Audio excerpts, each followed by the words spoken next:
the world. This is the story of Brave Combat Federation. We do. I have one question for you, and one question only. Hal Antum Musta'edin. Are you ready?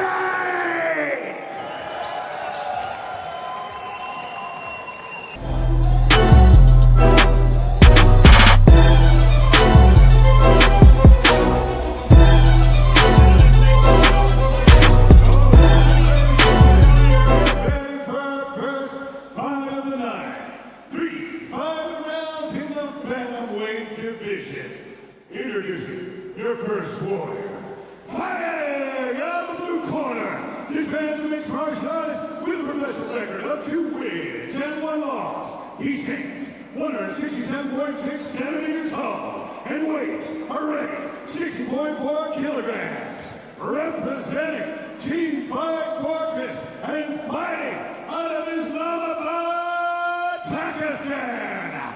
Give it up for Zia, the warrior, Mashwani!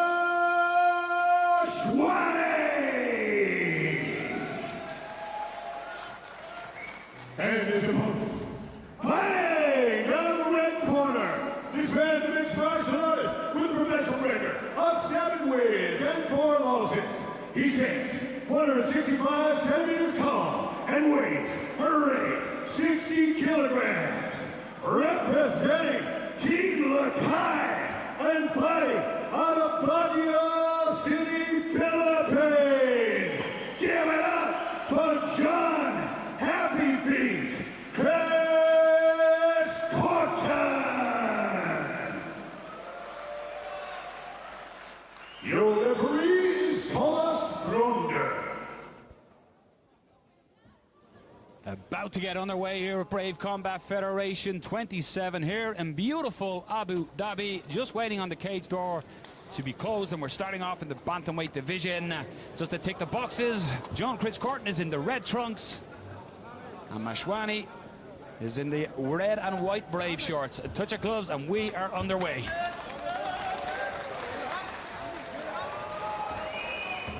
You can see both fighters instantly. You can just see they're feeling their range, seeing what each other is offering. No fast start here by either. A really measured approach being adopted by both men. John just seems so relaxed. Here's the first exchange. Misses with that right hand. Straight into the clinch. And Chris Corton, he's becoming renowned for this wrestling style. If we remember the last time we seen him in the Mubadala Arena against Hussein Ayad, he executed some beautiful wrestling. And interesting enough, Mashwani was telling me during the week as well that he was expecting the takedown to come from his opponent, but yeah, he seems to be the one who's engaged here. So perhaps when you drill something and expect something so much, Shorty, you end up going there yourself. Yeah, well, for him, he threw the big explosive overhand right, but he ended up getting into a tie-up situation. Maybe this is something he wanted, maybe it's something he expected, but overall, he's put here and he's relaxed on the fence, not doing too much, trying to get that other underhook here, not letting his opponent get the double unders. And so far, so good, but you see that little sweep on the side. Struggle for position as Mashwani wins up on top. Nice little scramble there. And again, cool and relaxed both fighters so far here on the opening bout here. Yeah, the Team Fight Fortress guys are renowned for the ninja chokes, which they can pull out of absolutely anywhere. So don't get it mistaken, Zia definitely has a ground game. Just looking to advance, needs to be careful. Chris Corton will look for submissions. Keep an eye on the foot of Chris Corton. Just had it on the hip there to create a little bit of space, trying to free him. Has that underhook, might sneak out the back. Staying heavy on top is Mashwani. Yeah, what he needs to do is get that left leg hooked, which he just did, and keep on circling under with that underhook side. He's going to be able to bump his opponent over, but he's not really trying to force it, so he's right now nice and content, but he's also safe.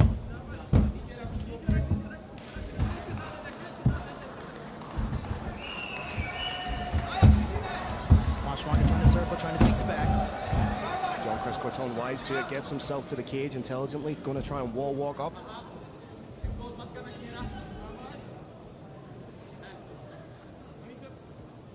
And I like what Cortone's doing. He's just hand control every once in a while, popping a shot to the face, hand control, popping a shot to the face, making his opponent think the whole time instead of just going wrestling, wrestling, wrestling.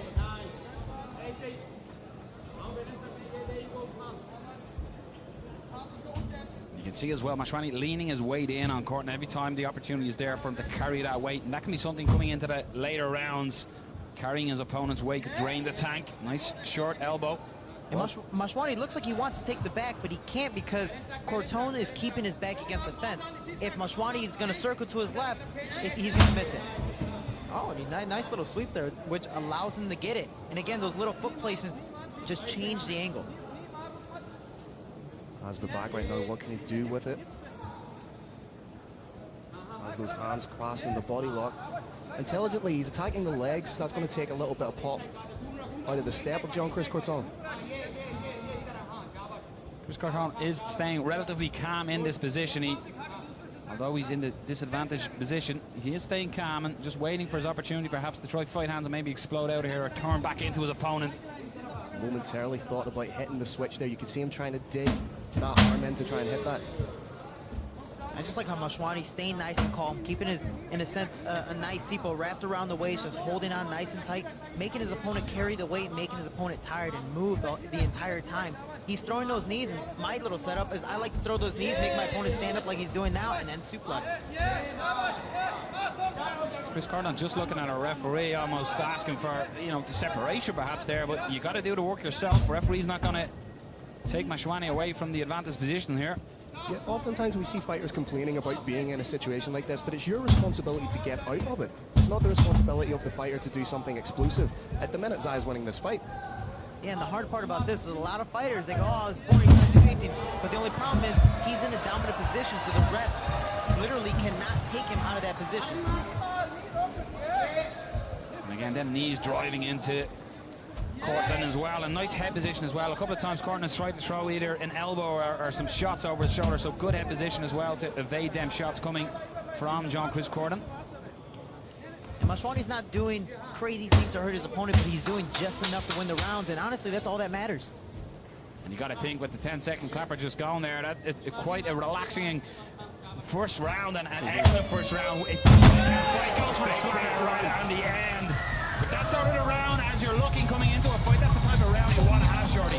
Yeah, perfect, because again, he didn't waste enough energy. He's just... Phil, just as we look at the replays here, this was the initial clinch position working for the takedown. But what he's going to do is going to frustrate Jean-Chris Corton as well and perhaps get Corton to come out a little wild opening the second round. Because Jean-Chris Corton, his strong suit is wrestling, so for him to be out-wrestled so far in the very first round of this fight, it's going to have a little bit of a tick on his head. I think the weight differential is playing a part in it because Jean-Chris Corton usually competes at flyweight. That 10 pounds is making a big difference, and it was a very intelligent game plan by Zai Mashwani to use his weight to his advantage to wear on the smaller man. So it'll be interesting to see how Jean-Chris Corton's going to come out in the second round now. We just see the takedowns of Mashwani on replay just as we're getting ready for the second round. And again, you have to say though, Jean-Chris Corton, he looks quite comfortable and relaxed. He doesn't seem that frustrated by it. About to get under the second round underway. And again, sign of respect by both gentlemen.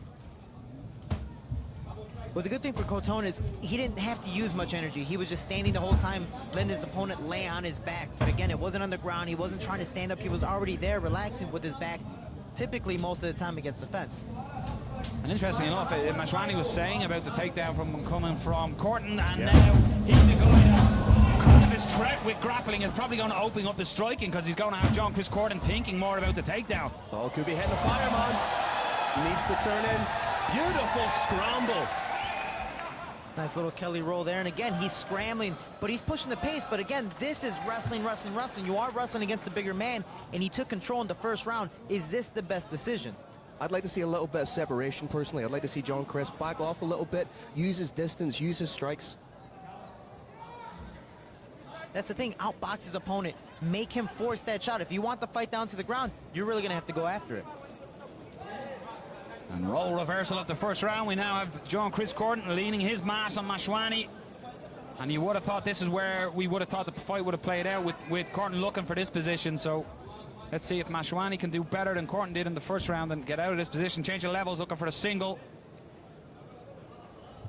Mashwani doing a nice job holding that key lock, that nice little Kimura grip, going under. Worst comes to worst, he can use it as a scramble like he just did in reverse position. And this is not where Jean-Chris Corton wants to be, pressured up against the cage again. Nice little pop elbow there, keeping himself honest. And I get it for Chris Corton because he's not taking any damage, so he seems relaxed. Only problem is, just like in the first round, even though nothing critically is happening, enough is happening to where you're losing a round, so you have to be a little more active. Use that nickname Happy Feet for a reason. Once again, you're just seeing Jean-Chris Corton looking at a referee and then looking to his corner maybe for some advice. But he seems to be stuck here and he doesn't seem to have the answer to get away from it. And Mashwani looking to change levels again on the single, looking for the takedown. Trying to get in on that high crotch, switches to the single. Beautiful level change, and he's like a dog with a bone right now, gentlemen. Again, he's on that back position. And goes back to the knees. Excellent work by Mashwani. And so far, it's a repeat of the first round. There really needs to be a little bit more impetus now from Jean-Chris Corton. He needs to move. He tried to switch a couple times, but see, that's the thing about wrestling. You have to chain it together. If the switch doesn't work, try it the other way again and keep on repeating, going back and forth. You're losing this fight technically, so you have to push the pace. Another beautiful suplex from Zion Mashwani. Just looked to get the hooks in as he landed, but Jean-Chris Corton was like a cat, back on his feet instantly. The crowd drumming up an atmosphere here in Abu Dhabi. Chris Corton has to do something to create a scramble, whether he's getting suplexed again, standing up, even just sitting down on his butt or going down to a referee's position. Whatever the case may be, you're losing this fight, and you don't want to lose this in this type of way where, in a sense, you're not getting beat up, you're just losing because the guy has a better position than you.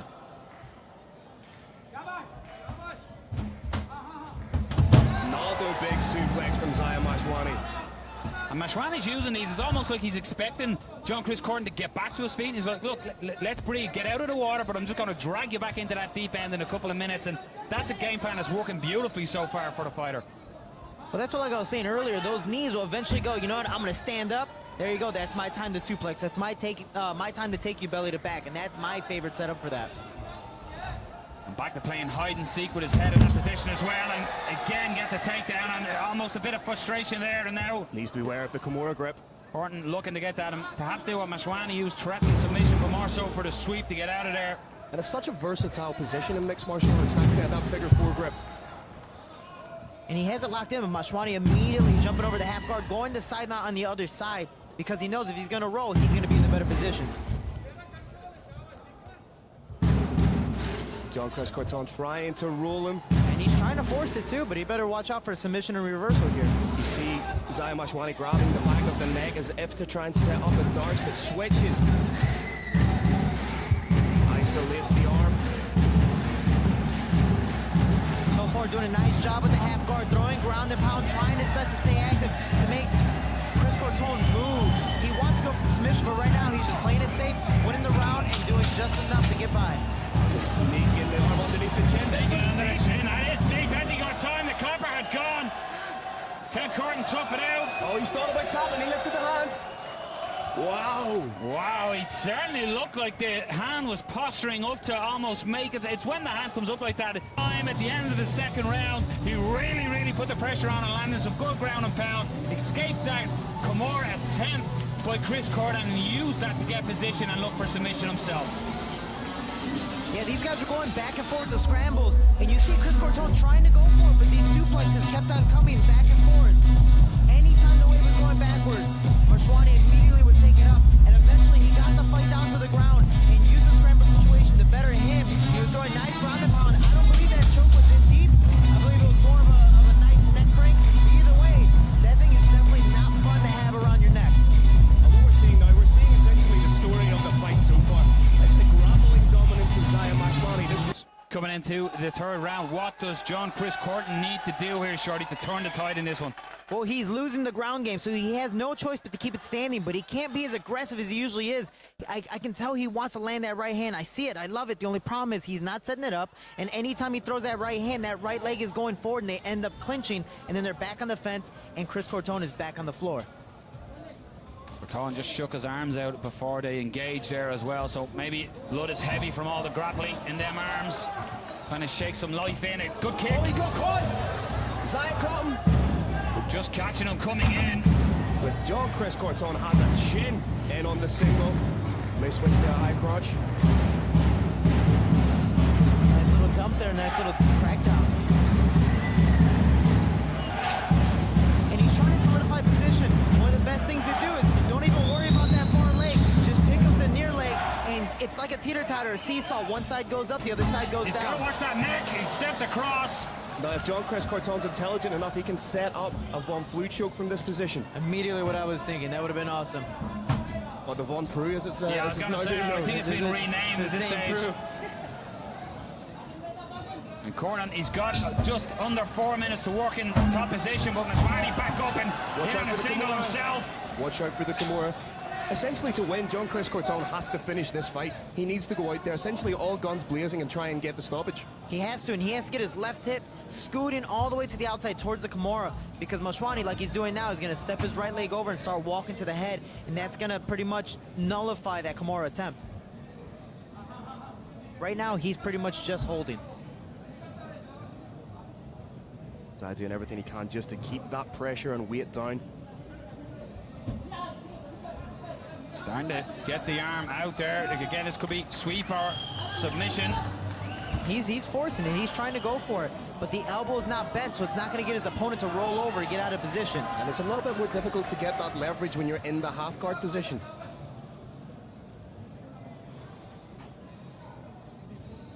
But Mashwani staying nice and calm, just doing what he needs to do to stay as safe as possible. He's on top. Yes, Chris Corton is going for the submission, but Mashwani got the takedown. Mashwani just readjusts and tucks that hand a little bit deeper. He's allowed to grab his own shorts in this position. Which in that style type of shorts is a great thing. They extend a little bit, give you a little leeway sometimes. But that left hand, he's throwing to the body and just mix it up, and he's adding points here, while Chris Corton is just holding submission. Yes, it's an awesome attempt, but you have 2.5 minutes left. If I was your corner, I'd be yelling at you to let it go and try to scramble from there. And I suppose that's something that you need to be aware of. Your fight IQ as a fighter is when to let go of something like that. I get it. We're all fighters. We're all prideful. But if you just don't have the position, or even you have the submission in a sense, you have the lock, but it's just not going to happen, then let it go and scramble from there. But he's forcing it. He's trying his best. From there, I would go out the back door, let it go, and go out that right leg that's extended right now. Because there's space there for him to escape. Let's see if John Chris Corton takes that advice, but for the moment, he's still holding on to that wrist, and Mashwani looks comfortable where he is. Doesn't look in direct danger and tucks that arm back in between his legs, and as we alluded to, can grab the shorts if needed. Open half guard of John Chris Corton. I could just step over there in the side control. You know, I love that he's trying to, he's holding on to the Kimura, and there's that pride of, like you were saying, he needs a submission to get this over and done with, to get the win, because he definitely lost those first 2 rounds. But Mashwani's smart enough to just stay in half guard, let him waste his energy, and just keep on pounding away and adding points.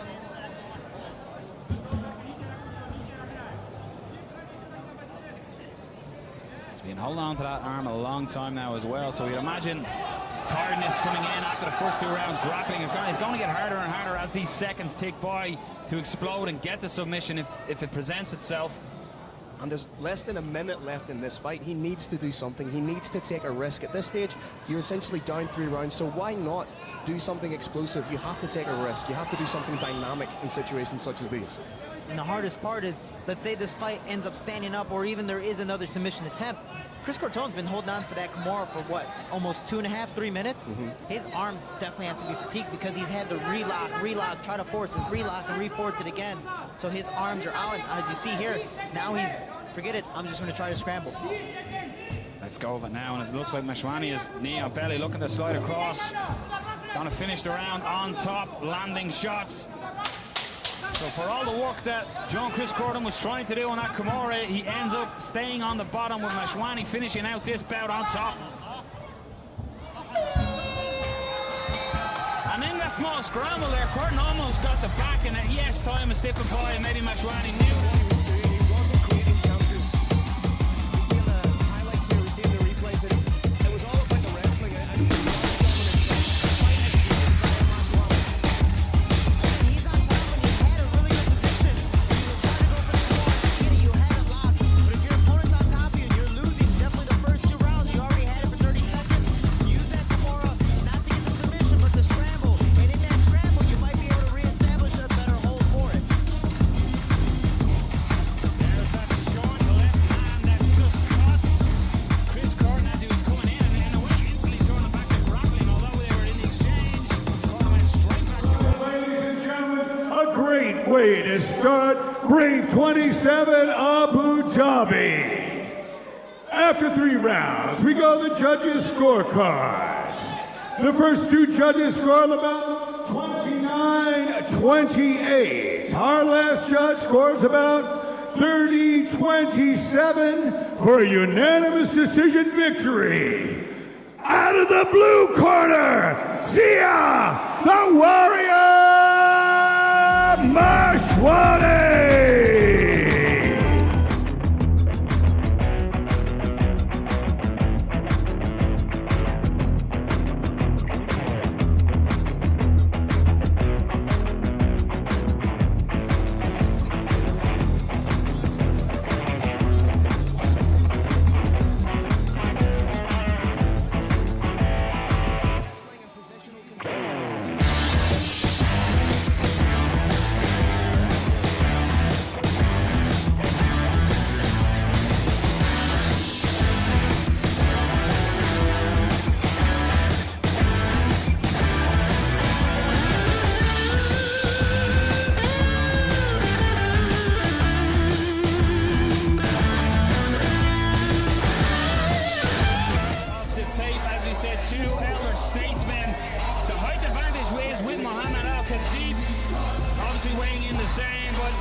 Straight away, unless El Khatib can employ his Muay Thai stand-up. That's basically the key to this fight. Can Flavio Seferin get it to the canvas? Let's find out, and let's send it up once again to the roaring line, Carlos Kramer. All right, ladies and gentlemen, get ready for our next battle in the Brave 27 Abu Dhabi cage. Introducing your first warrior, fighting out of the blue corner. This man's a mixed martial artist with a professional record of 2 wins and 2 losses. He stands 179 centimeters tall and weighs a ready 74.7 kilograms. Representing Primal Gym Team Gladiators, Abu Dhabi, by the way of Jordan. Give it up for Muhammad Al-Khatib.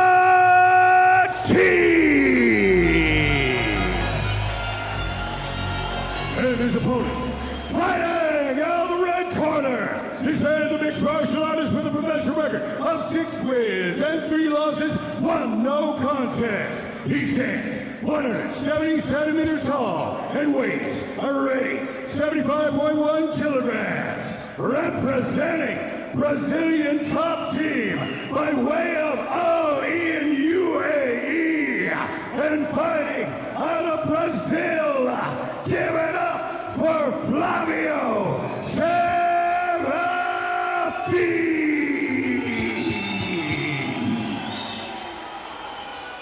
Your referee is Mark Donner.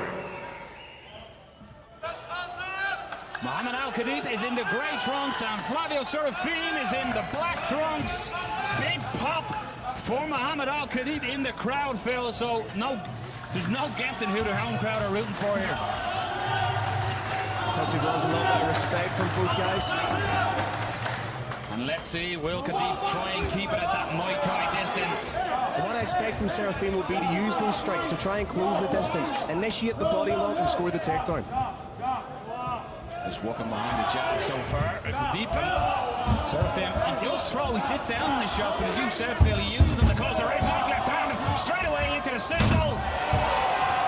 You need to be so careful in this position with Flavio Serafim because he works to get them out, knee on belly, and then works for the armbar. He has 3 armbars already in his professional career. He's an arm collector, essentially. And he's transitioning extremely fast.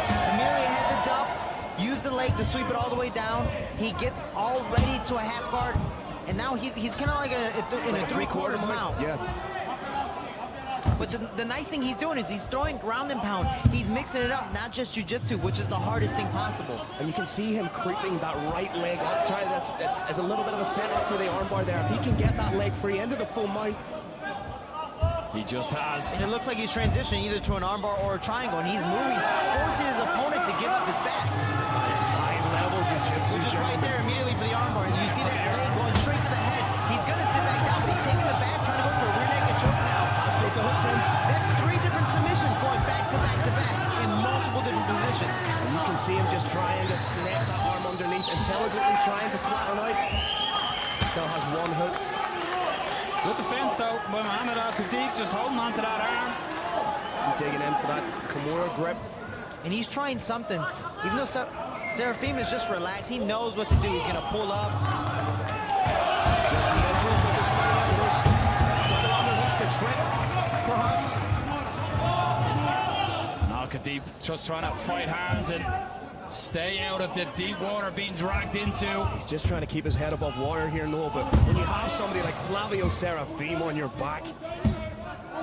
And I like how relaxed he is. He's not forcefully trying to hold position. He's just going down to the side, knowing if he's on the side, it's hard for his opponent to submit. And that's what I'm talking about the last fight. If you hold on to the Kimura too long, you're going to put up and give yourself up for a submission right there. Now in the full mount position, just try and isolate that arm. Sorry, no. A little bit about what before you said earlier as well, John, Chris Gordon, he kept hold of certain submissions, and you're just seeing Flavio Serafim fluidly changing from submission attempt to submission attempt and showing all aspects of his BJJ arsenal. Like what I was saying earlier, it's just the different levels. You just see the next step of jiu-jitsu with this. People almost looking for a split there for a moment, but a big takedown. Lands into side controllers. But look how calm he is just in that top position, distributing his weight beautifully. Talking to his corner in the process, staying nice and relaxed. Knee on belly, that's an excruciating position to be in. The ground and pound he's utilizing, it's almost like a snake charm as well. It's almost, look at this, look at this, look at this. Oh, I have your neck. He's using an absolute distraction tactic, but Mohamed Al-Khatib is 1 minute and 45 seconds away from doing something nobody else has. From the 39-year-old jiu-jitsu professional.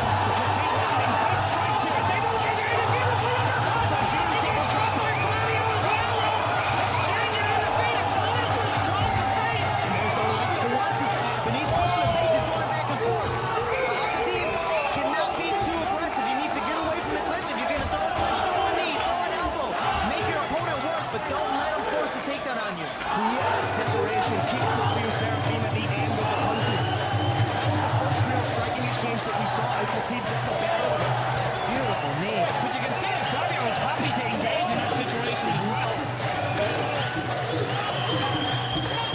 That raised the temperature here in Abu Dhabi even more. Clinch being initiated here by Khatib, trying to get that knee up under the chin.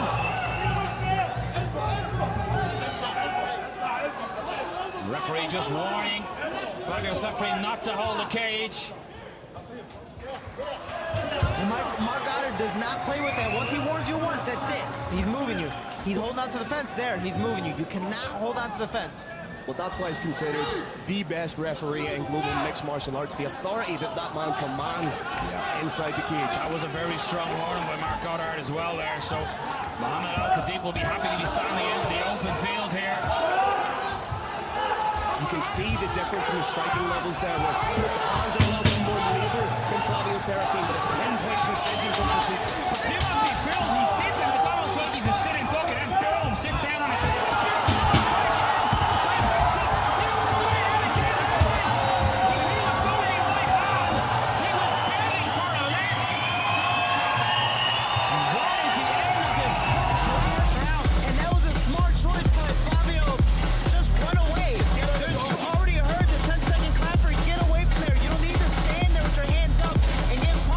This is the way we crash.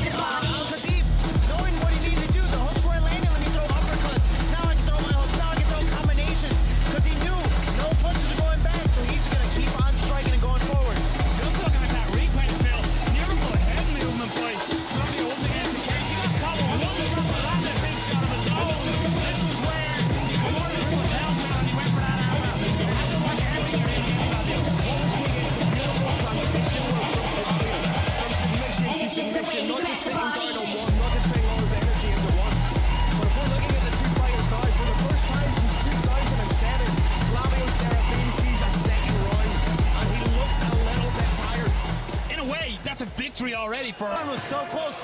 You know, Flavio obviously dominating the majority of the round. Al-Khatib just taking advantage at the end of it, pushing forward. They're just swinging him the ball. Flavio's using that overhand right to close the distance. But there's the... Yeah, as you can see, it looks like that Al-Khatib is controlling the strike, and then Serafin just sits down on a strike and swings the momentum back the other way. Just trying to land a huge overhand. He's biding his time. And nice defense by Al-Khatib. Again, the cool thing is Al-Khatib is throwing combinations. They might not be super strong, but he's throwing combinations, making Flavio think twice about going for that shot. If he's going to take a shot, it's a bad one for him to defend like he just did. But Flavio gets to sit down and throw really hard strike. The crazy thing is one of those landed and one of those going to end the fight.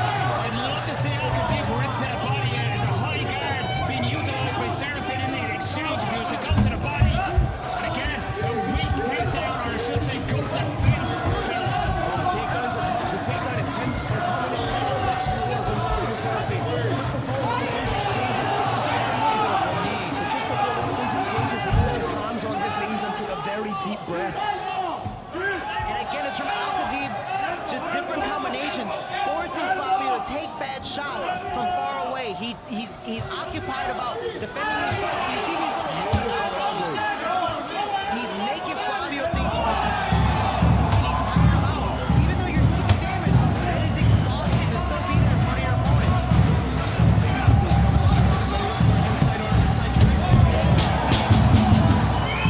Gotta give the fighters right to Flavio Serafin. Look at the momentum swing against him, but now he's back in his playground.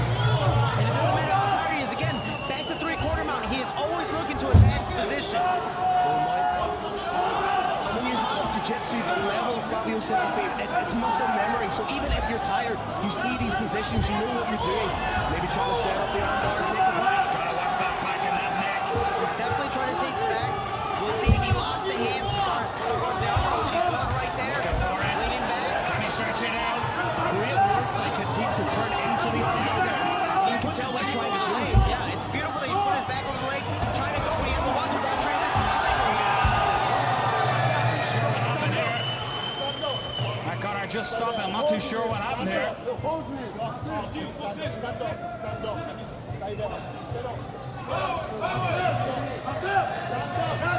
Connor, he's going to wait this off. I think if Serafin doesn't get 1 point of deduction coming from Mark Connor, and that really changes the fight, because potentially you could say the first round, although Al-Khatib finished the round the stronger, we could be in a field here. We're looking at a round up all of a sudden, Muhammad Al-Khatib. And now the fight has started standing again, which is where Khatib was having the advantage. Beautiful fake shot to the left hook. And this round is close, and that point is a huge factor. You see Al-Khatib, he's just pushing forward, staying nice and calm, not being too aggressive, keeping his punches long and throwing combinations. He knows Flavio's tired, and if he keeps on with this pace, he might have Flavio take a really bad shot or even take some good shots overall with his punches. I like the way he's using the jab as the setup for what he's doing next. Almost like a masking agent for the uppercut and for the hooks. I really love to see him rip to the body, but he's having so much success with that uppercut. Big deep breaths being taken by Flavio Serafin. His mouth is open, which is leaving him susceptible. If he gets caught clean, slack-jawed, he could be knocked out. He's really starting to telegraph the shots that he's coming back with. Another one to the body.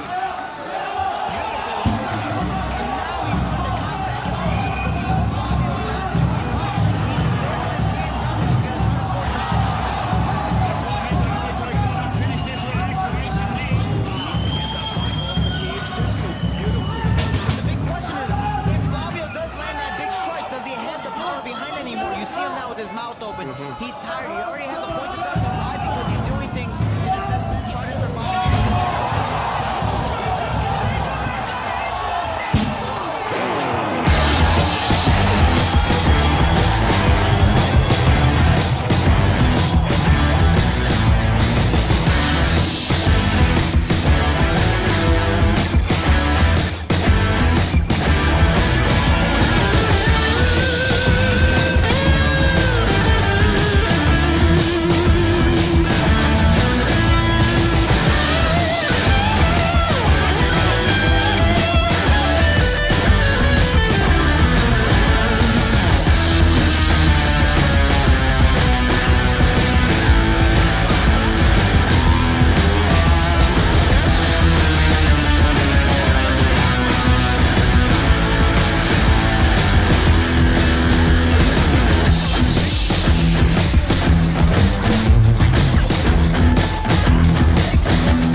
right. This one comes to an end at 4 minutes and 13 seconds of the second round. Your winner by knockout, Flavio Serafini.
Introducing your first warrior, flag out of the blue corner. He's the mixed martial artist with a professional record of 1 win and no loss. He stands 180 centimeters tall and weighs already 75 kilograms. Representing Team Nogara Dubai, UAE, by the way of USA. Give it up for Dwight, the Black Mamba Pro! And his opponent, fighting out of the red corner, his man, the mixed martial artist with a professional record of 7 wins and 3 losses. He stands 173 centimeters tall and weighs already 74.6 kilograms. Representing Fit Republic Dubai by way of Brasilia, Brazil. Give it up for Alex Leleco Nacher.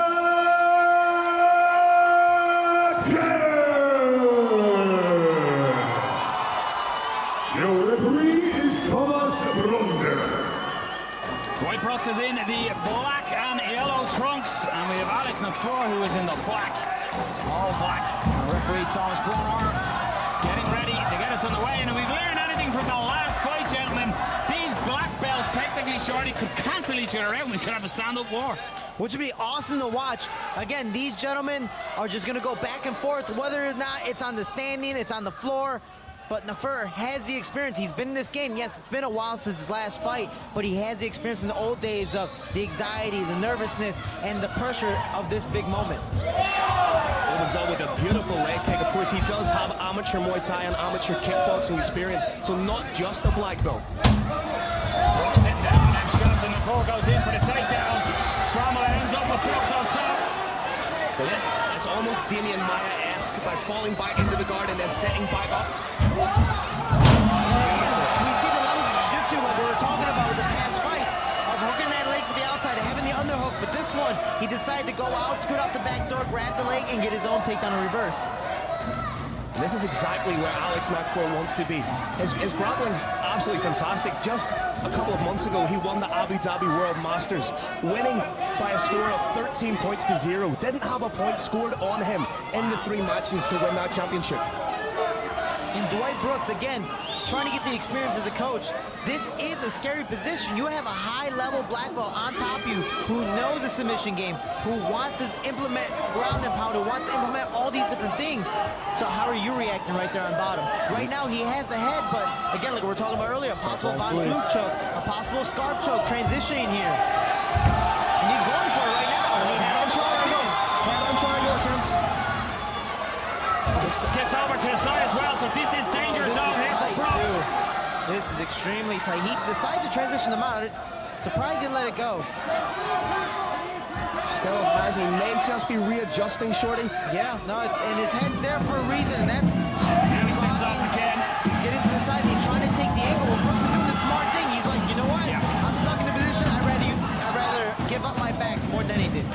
It's kind of pick your poison because you're giving up a position that's equally as dangerous to have a black belt like this. Mind you, to have a black belt like this takes it. Elbows on top. That full out of two with hard, nasty elbows. And he has a high mount too, so Brooks can't buck him off.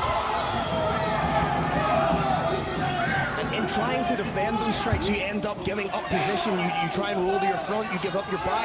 Sometimes you extend your arms and give up the arm bar. Brooks is staying nice and calm, which is a good thing. Again, you're trying to get the experience. You are put in a very, very vulnerable position. You see these elbows coming down. Just the tip of the elbows cracking the top of the forehead. Really is crushing those elbows in. Needs to be wary of overextending the arms. You see he's putting all of his weight on Brooks's arm. Maybe he's going to transition to that scarf choke again. Maybe he's going to transition to a cheap wrist lock right there. And he's trying to go for little things to put pressure on those wrists, put pressure on the hands. It's hard to get a wrist lock because, again, we do have the hand wraps, we do have the tape wrapped around our wrist, so it's straighter more than anything. But again, he's throwing that vicious round and pound, making Dwight Brooks move. He's almost in that anchor position. Looking to step back into mount again. Brooks, just when he thought he was out for a bit of air, he's back in there. Good work by Brooks.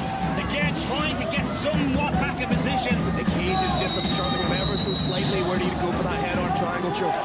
McFour is not holding back. He's landing beautiful elbows from top.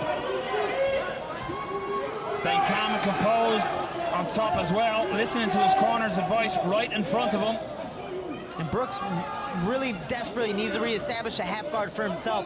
Can't be in that position because his opponent's on top. In a sense, again, a three-quarters mount, just pounding away. You can't just play defense the whole time because you're still stuck on the bottom. You need to create a scramble position. I'm not saying push off and get an arm, get stuck in an arm bar. But like he was doing right there, push off the chest, trying to move. The only problem was he stayed in that position too long. And McFour was able to reestablish himself. And someone who's a BJJ 4th degree black belt and a judo black belt, they know how to distribute their weight so expertly. And he's just staying calm, relaxed on top. You don't see him breathing on top, but you see Brooks having to forcefully move. He's taking punches, he's taking shots. His mouth might not be open, might not be gasping for air, but mentally, it's exhausting. Maybe scoop there for him to escape out the back. Nice shot selection on top as well by Alex McFour as well with these short shots, and then he changes up into elbows. Looking for the arm, might be instructed by the cage here. I'm surprised he went that way because it's hard because you can't fully extend because you have the cage there. He's created a little bit of space for himself. Brooks now. It's payback time. And Black Mamba is going to dish out some punishment of his own. He's letting them shots go over the window. Beautiful knee to the belly. That's a good elbow. Randy Macho Man.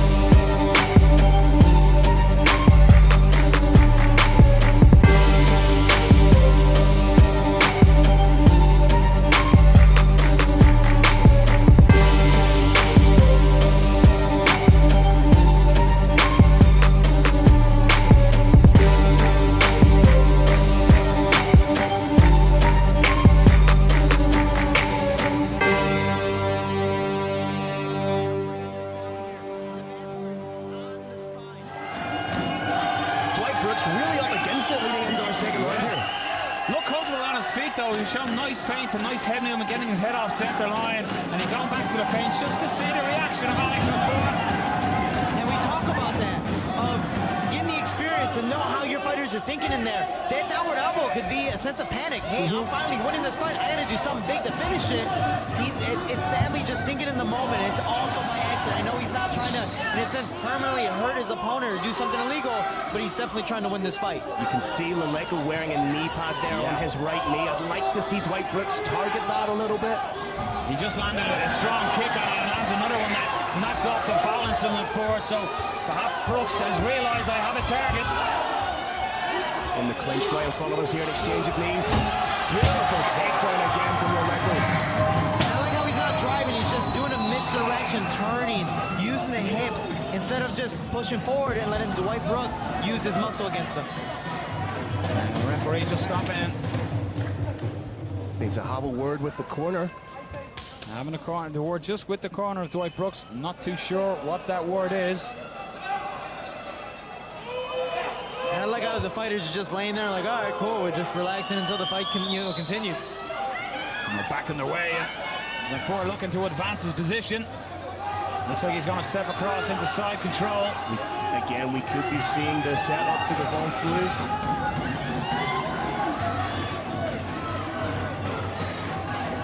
He's going to pop the head out. Two fighters soaked and drenched in sweat, so easier to pop the head out there. And immediately Brooks needs to look for that left side underhook.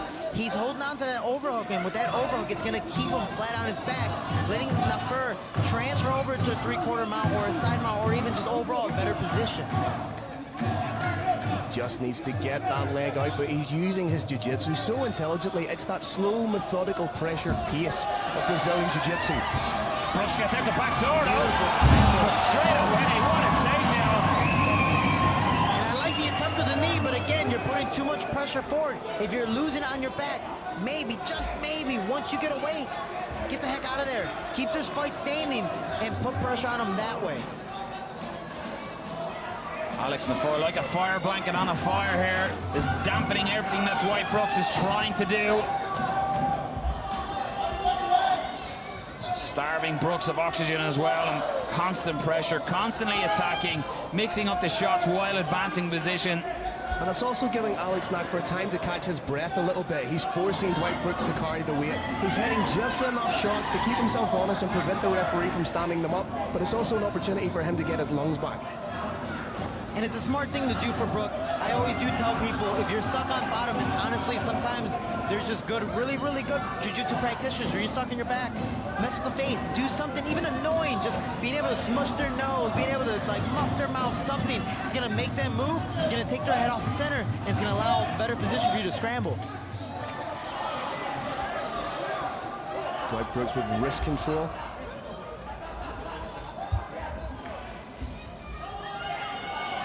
Thomas Bronder was calling for a little bit more action there. Good work to get the butterflies. And so far, Brooks is reestablishing himself well. He's throwing those pop shots. He's making that first think twice about advancing to a position or whatever he's trying to do overall. Brooks is being smart here. He's staying active on the bottom. You can't, with the new MMA rules, you can win fights off your back now, big guy.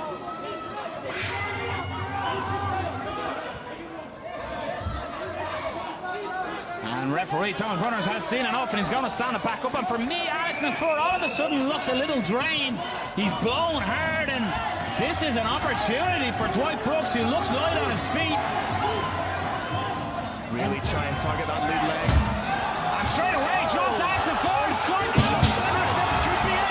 On top, raining down shots. The gas tank looks to be depleted. There's the neck, and Dwight Brooks is under it. What a feather in his cap this would be if he could submit a 4th degree. Referee looked very close and just got the thumbs up as he was looking to close it off. Alex McFour has given twice the thumbs up to our referee. It's the angle. Brooks needs to reestablish himself and get chest to back. He's got the bicep here as well. He's got, if he can just roll and get that hook in. He needs to roll to his right shoulder and reestablish back position, because right now it's more of a neck crank. You're tiring out your arms here, especially against a high-level jiu-jitsu black belt. He's not going to tap in this position. Should he be letting go of this position? Because it looks like Alex McFour was on. He was almost out of there with the strike, and he has now. He's on top, heavy ground.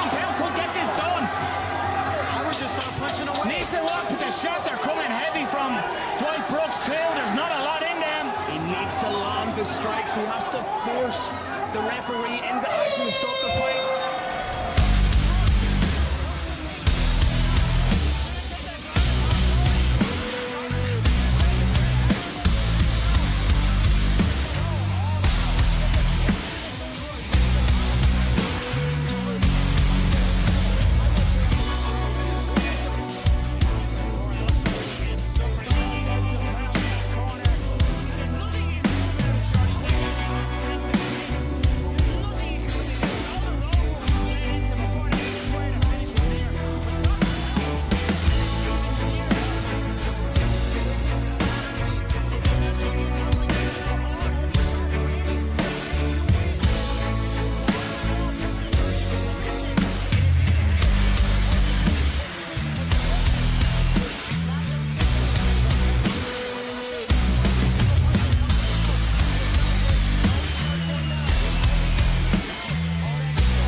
Maintain distance.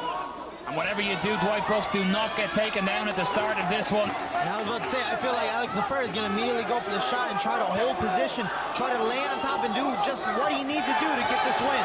Big strikes, there's a knee there. He wants it, this could be. This could be it. He goes for a submission again, and Alex Lefebvre is almost turtling up here, and that is it. Thomas Brown stopping up, and that I think is a smart stoppage. Alex Lefebvre is just not. Through every worst, occasion in this fight, getting mounted, getting beat up, getting ground and pounded, get stuck in submission, and I don't know, to push through adversity, to get even a point deduction, he pushed through and beat the more experienced and even in a sense better opponent. He was well conditioned and he got the experience now as a coach to bring to his fighters. And as we see here, the big shots, but it started off with a lead left hook, and he recognized, he almost looked like he was going to go for a choke again, and when the foot dropped, he abandoned that and thought, I could get him out of here with shots, and that's exactly what happened. So it showed he learned from the end of the first round. He adopted and he got the victory. Big win, Phil, for Dwight Brooks. Dwight Brooks, take a bow, my friend. You are a legitimate mixed martial Abu Dhabi, give it up for this battle. These warriors showed a lot of heart. This one comes to an end at 21 seconds of round 3. Referee Thomas Blonder stops the bell to dispatch your winner by TKO, Dwight the Black Belt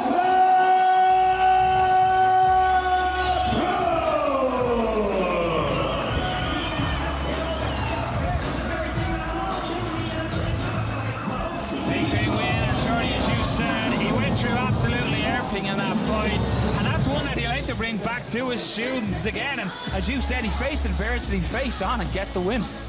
Yeah, it's something like you're saying earlier. He gets to bring this to his fighters and go, I went through this. You can do it too. And I did it at, what is he, 42? I did it at 42, and you're doing it at 20, 25, 30 years old, in your prime, and you're complaining. If I did it, so can you. And just keep pushing forward until you get what you want. I've knocked out a couple of people and I've been knocked out once. I don't want to say that knocking out people is fun because being knocked out is not. Take long and build upon that. And there is our tale of the tape. To steal a phrase, it's virtually identical.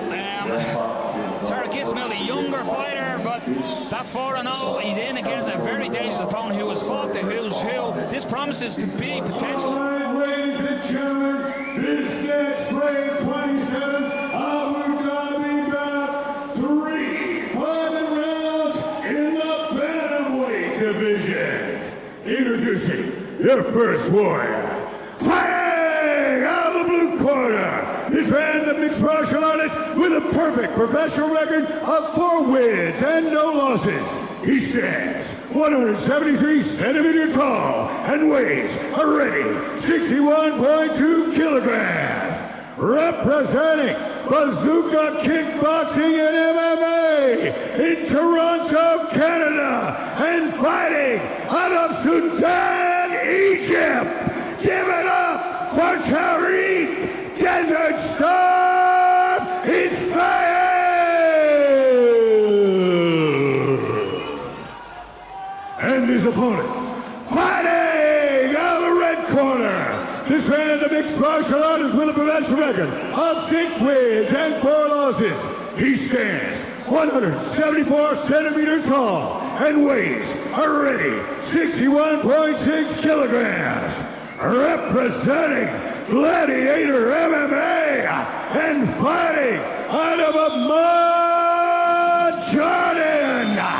Give it up for the Tornado, Jalal Al-Dasha.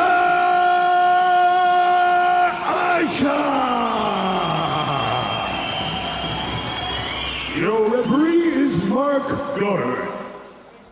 Al-Dasha is in the camo grey and black, and all I can say is Ishmael is in shorts that Apollo Creed would be proud of. Black frilly shorts. Your referee is Mr. Mark Goddard, and we are underway. Ladies and gentlemen of the Brave Nation, we have just had a weather warning. We have the tornado and desert storm ready to clash here. The nickname Desert Storm comes from a callback to his originality, the Gulf War. It's a tip of the hat to where he grew up. Sarah Ishmael. And I like how immediately that Muay Thai is starting to show. Showing the experience from other different venues of combat sports. I like the level changes and feints he's throwing, just giving Jalal something to think about, something to bite on, trying to get a read, download the data, so to speak. And that's something he's doing it straight away as well. It's changing stance, jumping in from orthodox to southpaw, flashing the legs, threatening the kick, just to see how Al-Dasha responds to that. And he took that kick in the arms, but Shorty, you'll be able to testify to this. Even taking kicks like that on the arm, the cumulative damage that can cause is scary. Yeah, you know, the notable fight is Rami Ahmed versus Gaji Musa Gazia. Gaji Musa was able to block the kick with his forearm. The only problem is Rami's kicks were so hard it snapped Gazia's arm in half. His ulnar bone snapped out. Actually, his bone cut Rami Ahmed's foot, where Rami was supposed to get stitches after, but didn't, because he doesn't like needles. But anyways, those kicks, you can block them with your arm, sure. They might not be affecting the body, they might not be affecting the head, but you can break your bones, you can injure your muscles, and overall impact your performance on the fight. And there's something about a Muay Thai practitioner when he throws a kick. It just comes with different gravy, different sauce. Oh, it's all shit. And they kick the hardest, they kick right. Those nerves on the shin bone are practically dead because of how many times they kick, whether it's the pads, a tree like you see in the videos, or whatever the case may be, Tony Ferguson kicking a pole, whatever the case is. There's no nerves there, so they're more than happy to just throw those kicks away and hit whatever it hits. And it's a different kind of kick than you would see somebody that's maybe trained in mixed martial arts. So if somebody has a Muay Thai background, they turn the hip over ever so slightly, and there's no tail on those leg kicks. Keane Cowley comes to mind. See, as Tarek has thrown the kicks that Al-Dasha tries to counter with hands, and he's trying to time them kicks, but at the moment it's the distant management and the footwork of Tarek Ishmael who's trolling the cage here. But I like how Ishmael the whole time is just staying calm. He's playing his game. You can't even catch his rhythm. He's not having a normal bounce. He's bouncing, fake, switching stances, throwing a body kick, and just moving again, pulling out the jab a little bit. And Al-Dasha is just, he doesn't know what to do. He's moving his head, he's trying to walk forward, but because of that rhythm, that awkwardness, he's afraid of what's to come next. Sometimes to get the fight going, you just have to go out there and just see what happens next. Got big to the body, and Al-Dasha trying to fire back with his own, but each time it's greeted by disdain. But he's doing the right thing. He's trying to counter off the kicks. When Tarek's throwing those kicks, he's trying to land a straight down the piper, or trying to land a jab.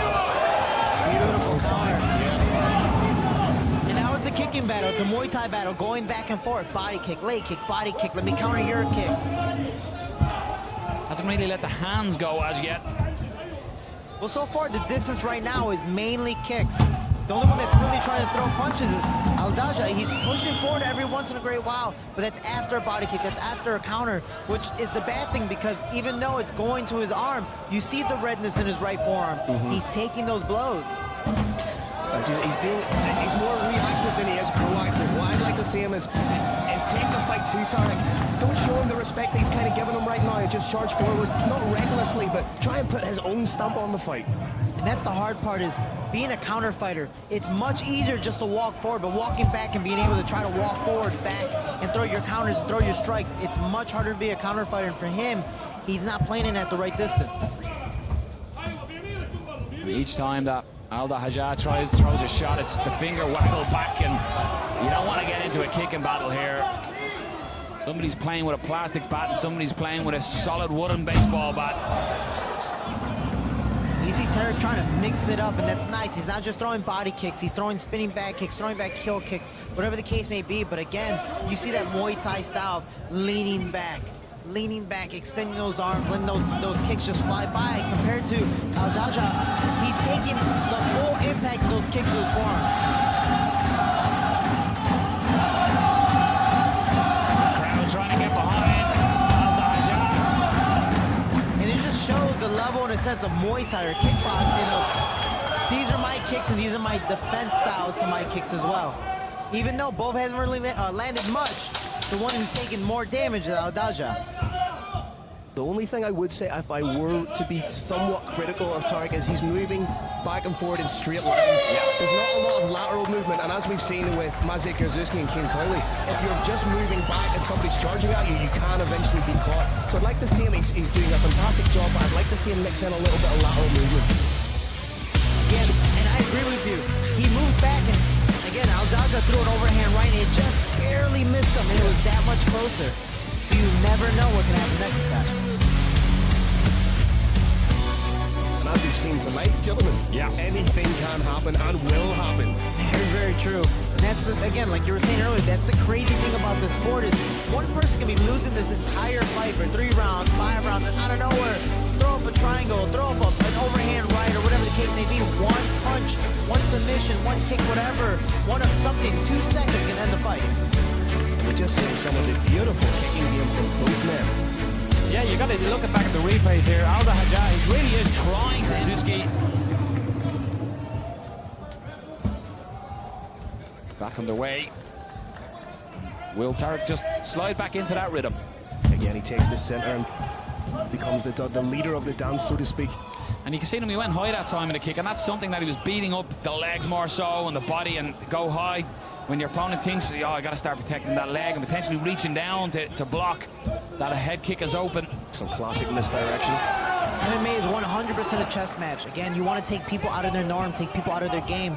Like we saw with that vicious, KO knockout. That wasn't his game, but he mixed it up. He faked the shot, faked the jiu-jitsu that he was really, really well established at, threw the overhand right, landed perfectly, you get the KO. So you never know what could happen in this fight. But Al-Daja needs to push the pace. He has to get his back away from the fence and push it away from a kicking distance to a striking, punching distance. And we've seen Jalal Al-Daja before. He fights very well on the front foot. So it's very intelligent of Tarek to put him on the back foot. So he's obviously watched the fights that Jalal's had and has seen that this is something that he can exploit. Again, it's much harder to walk backwards and strike and have powerful strikes walking back. You need to walk forward, try to go for the takedown here, grab a leg, whatever the case may be. But to get away from those kicks, you have to get in boxing striking position.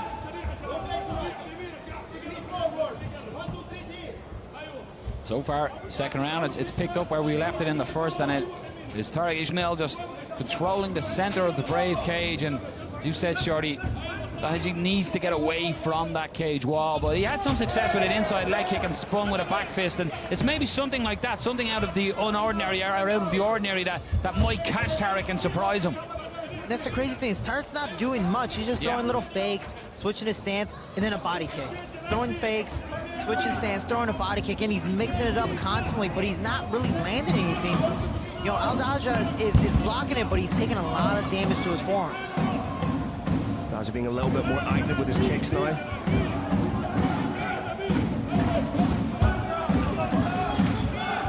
Beautiful inside leg kick. It's the footwork as well that I'm just admiring as I'm being quiet here, Ishmael. Just the way he subtly moves across the cage, constantly cutting that cage off rather than following his opponent. Well, that's what it is. It's a technical chess match. And that's why we're all kind of just enjoying the spectacle, because they're both throwing the same exact strikes. It's really just roundhouse kicks the entire time. But it's why is one landing more than the other.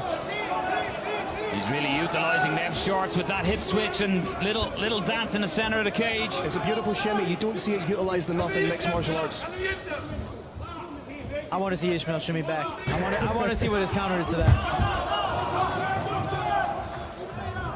Not gonna lie, I was distracted. Those shorts are dazzling. You hear how, you hear how loud that is. And again, that's all to the forearms. With Rami Ahmed, when he kicked Aziev, it was one kick, the very first kick that broke his forearm. How many has Al-Dawsha taken so far? Changing levels well. And he's breaking the rhythm. He's not, his confluence isn't a standard kind of rhythm. It's very unorthodox. And it's completely messing with Jalal. Maybe a little step up in the pace here with Tariq Ismail as well. He just seems to be cutting his opponent down a little sharper and looking to exchange that a little bit faster. And I've just done the commentary's course because he hasn't done a beautiful left hand right down the pipe. And there's the hands. And this round has been extremely close. No one's really landed too much. Yeah. But if you look at it from trying to be a judge's point of view, thankfully I am not. But Tariq Ismail has been aggressive. He's held the center of the cage the entire fight. And the more telling strikes have been landed by Tariq, the ones that are really catching our attention seem to be landed. Fan appealing, and you can't help with the shimmy. I mean, the shimmy was a huge thing. Well, you know the rules of mixed martial arts is effective striking, grappling, cage control, and shimmy ability. I love the new rules. You gotta love them.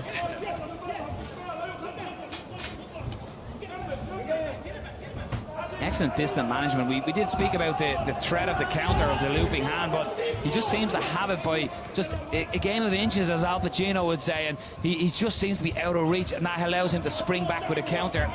Yeah, and that's the thing with Tariq Ismail. Yes, he's moving straight back. It's a straight line, but he knows his opponent's not blasting. He's not exploding forward. So he can take those baby steps back and go, cool, I'm out of distance. I know what I need to do just to get away. That's it. I don't need to overwork myself to possibly dodge a strike. So in between rounds, should the corner of Jalal Al-Dawsha be telling him to take the fight to Tariq and blitz him with maybe 3, 4, 5 straight shots? 100%. He looks intimidated. I always say this, a loss is a loss. Doesn't matter if you get knocked out or lost. So you are intimidated right now. Why? You haven't really been hit much. You've blocked most of the shots with your form. Push the pace. You have to be aggressive. You're more than likely down 2 rounds. Let's see what happens next. If you get knocked out, you get knocked out. At least you can say you push full effort until after the fight go, oh man, I should have just done this. Maybe I should have listened to my coaches more. Ball out. Why not? There on your replays, you're just seeing the counters coming back from Daji. That was the spinning back fist. That was something out of the ordinary that he tried to throw earlier in the second round. But there's the shimmy. The people want it. The people get it. But it's just different. It's a different caliber. It's almost like he's turned his dial up to 11 when he's thrown the strikes. And the shots coming back from Daji just aren't as strong. Really try and put it here on Tariq Ismail. Quite simply, he has to take the fight to Tariq. He has to be aggressive. He has to charge forward and try and catch Tariq on the back foot. And you got to look at it from a mental point of view. Al-Dawsha, his last fight was against Aiden James. Yeah. He did get knocked out. You know, he did get finished. Is this an intimidation factor? Does he not want to have that happen twice to him? Knowing that he's facing a good Muay Thai practitioner, knowing that he got caught with a beautiful left hand, what's going to happen next? And he got caught just coming in a little bit there. Nice counter work from Tariq. That's something a lot of people don't look about. They look at the physical stuff, but it might be the mental stuff of coming off from a loss. How did you lose your last fight? TKO, cool. Why aren't you striking in this fight? Maybe he's intimidated because of that. But it's something you said at the very top of this one as well, though, Shorty. It's the rhythm that Tariq Ismail he's putting out there. It's never the same sort of leading on the front foot, just tapping away at the way Thai fighter style. He always changes. He's currently sitting in southpaw. He will change to orthodox and change his point of attack. So difficult to get the read on his timing. It is very difficult to get the read, but again, you have to force the fight, so you have to forcefully change his rhythm, especially if you're just walking backwards. Of course your opponent's going to bounce, do whatever the heck he wants, but until you push forward, he did mix it up a little bit. He threw 3 consecutive strikes, but he needs to keep on pushing, get his opponents back to the fence.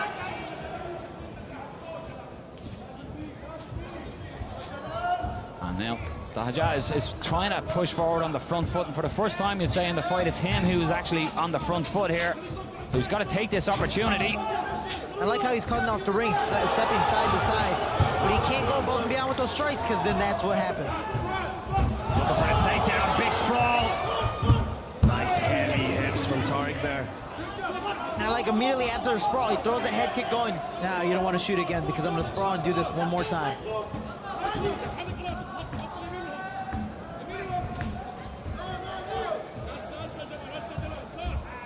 But see, now he's pushing forward. He needs to push the pace.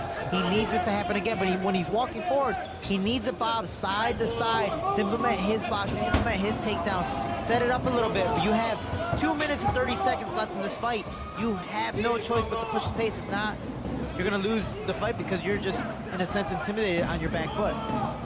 Nice feints of uppercuts there just to see how Dhabi reacts to them. But again, it's the distance management that has really impressed me. We spoke about the possibility of getting caught going back in straight lines, but he just has it, the measurement perfect. But that again speaks to the wealth of experience he has in combative sports.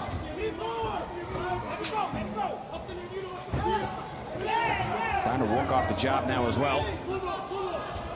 And he's doing just the smallest little angles to get away from some of these punches, but beautiful left hand again. Is it something, Shorty, that you'd like to see as well? When you look at the 4 wins, they are 4 decisions. Would you like to see Tarek push the pace a little more to look for finishes? Or as a fighter, are you like, look, the win's the win? Definitely the win's the win, but you look at some of the most established champions in the world, sometimes they're just not finishers. So they get a lot of trash talk back because, oh, you're just a decision guy, you're a decision guy. We want to see finishes as fans. So I 100% believe that you have to be a little more aggressive, but smartly aggressive. Where's the win? It's a big takedown. Jab was looking for the neck, and you can see the frustration in his corner. Just as he had the neck and the head popped out, the corner man just slammed his hands down. You can see he knew that was an opportunity. Needs to be wary of the clinch, but good separation from Tarek. Getting the fight right back where he wants it, where he's having the advantages, where he's being the dominant fighter. As you bring up earlier, he's a smart fighter. Yeah. But I believe he can do definitely a lot more. Not to just get the finish, but instill more damage in his opponent. To make it not just a close fight, but a very decisive win. Maybe this drumming we can have the same effect as it does in Muay Thai. Maybe force him to switch up the flow a little bit. But again, Al-Dahajai, he had his success on the front foot, but we keep reverting back to Tarek Usman leading the dance on the front foot, cutting the cage off, getting Al-Dahajai's back against the cage. 30 seconds to go. Who wants it? Jalal really just has to throw it all at him right now. He's potentially down 3 rounds because of the distance management of Tarek, so he just needs to go. If you were the corner, you'd be screaming at him just to get on the front foot, charge at him. You have 20 seconds left. It's make or break right now. So it's easier said than done when you've Tarek who's distance management. You haven't really laid a glove on him because of that, so hard to turn it up. There is the end to the fight. Let's have a look at some of the action.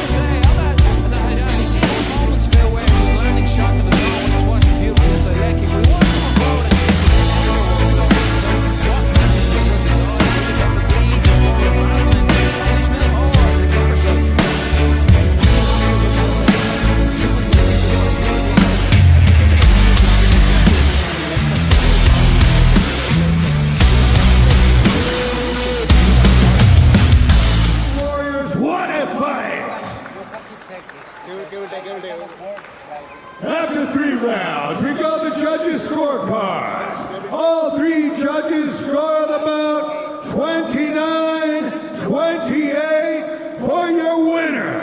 Out of the blue corner, Tariq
Introducing your first warrior.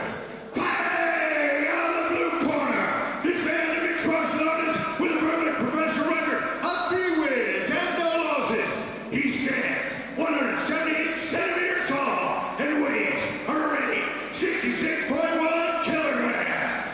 Representing KHK, MMA, and fighting out of the magnificent Kingdom of Bahrain. Give it up for Abdullah Garo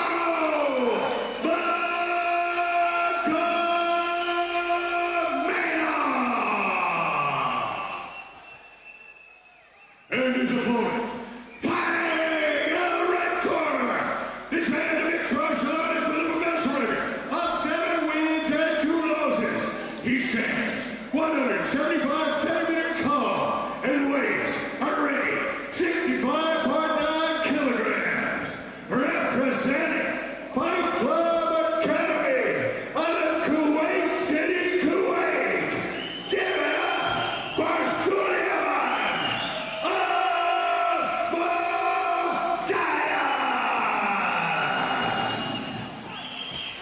Your referee is Thomas Brunder. Al-Mudyan is in the blue and red, and Magomedov is in the brave black and red. And I have to say, Phil, I was terrified during the introduction of Magomedov. That sinister look, as if he just knows something's about to happen. That's a young man that you can tell just loves to fight. He was living every moment of that introduction by the legendary Carlos Kramer. I'm still dancing from the walkout song, just want to say that.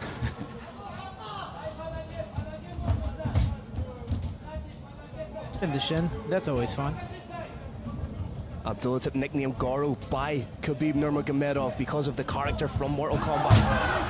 Because he said when his ground and pound is in free flow, it looks like he has 4 arms like the character Garo from Mortal Kombat. And immediately you see how strong he is. He locks his hands and just pushes the pressure forward. As you alluded to earlier, Noel, there was an inevitability about that takedown, about what was going to happen. Didn't take us that long inside the first minute. We've got Magomedov on top, and let's see them Garo limbs go to work now. And you know, if Habib is christening you your nickname, you're sort of doing the right things. But Al-Mudyan doing the right thing with the underhook, trying to create space on the hip. Needs to be wary of setting himself up for that Von Flue. It's something that we've seen in that position a lot of tonight, gentlemen. And I like how he keeps his head on the floor. He's using it as an extra step on the table to make sure he keeps his balance proper and spread out. Again, almost homage to Habib. Again, you can see he's just constantly trapping a wrist, and he's immediately trapping that arm. And again, you have a couple submissions in there. Americana, straight armbar, Kimura, or it can transition to different things, or even nevertheless, just get your foot out. Again, he is in 3/4 mount because of it. That leg just there to be slid out. But again, this is a position we see a lot more in mixed martial arts. We've dubbed it the anchor position. The anchor, guys seem to be happy to sit in that half guard and go to work there. it really allows you to hold your opponent down using heavy hips and land vicious ground and pound. But good work by Al-Mudyan to get it back into his guard, potentially looking for an arm here himself.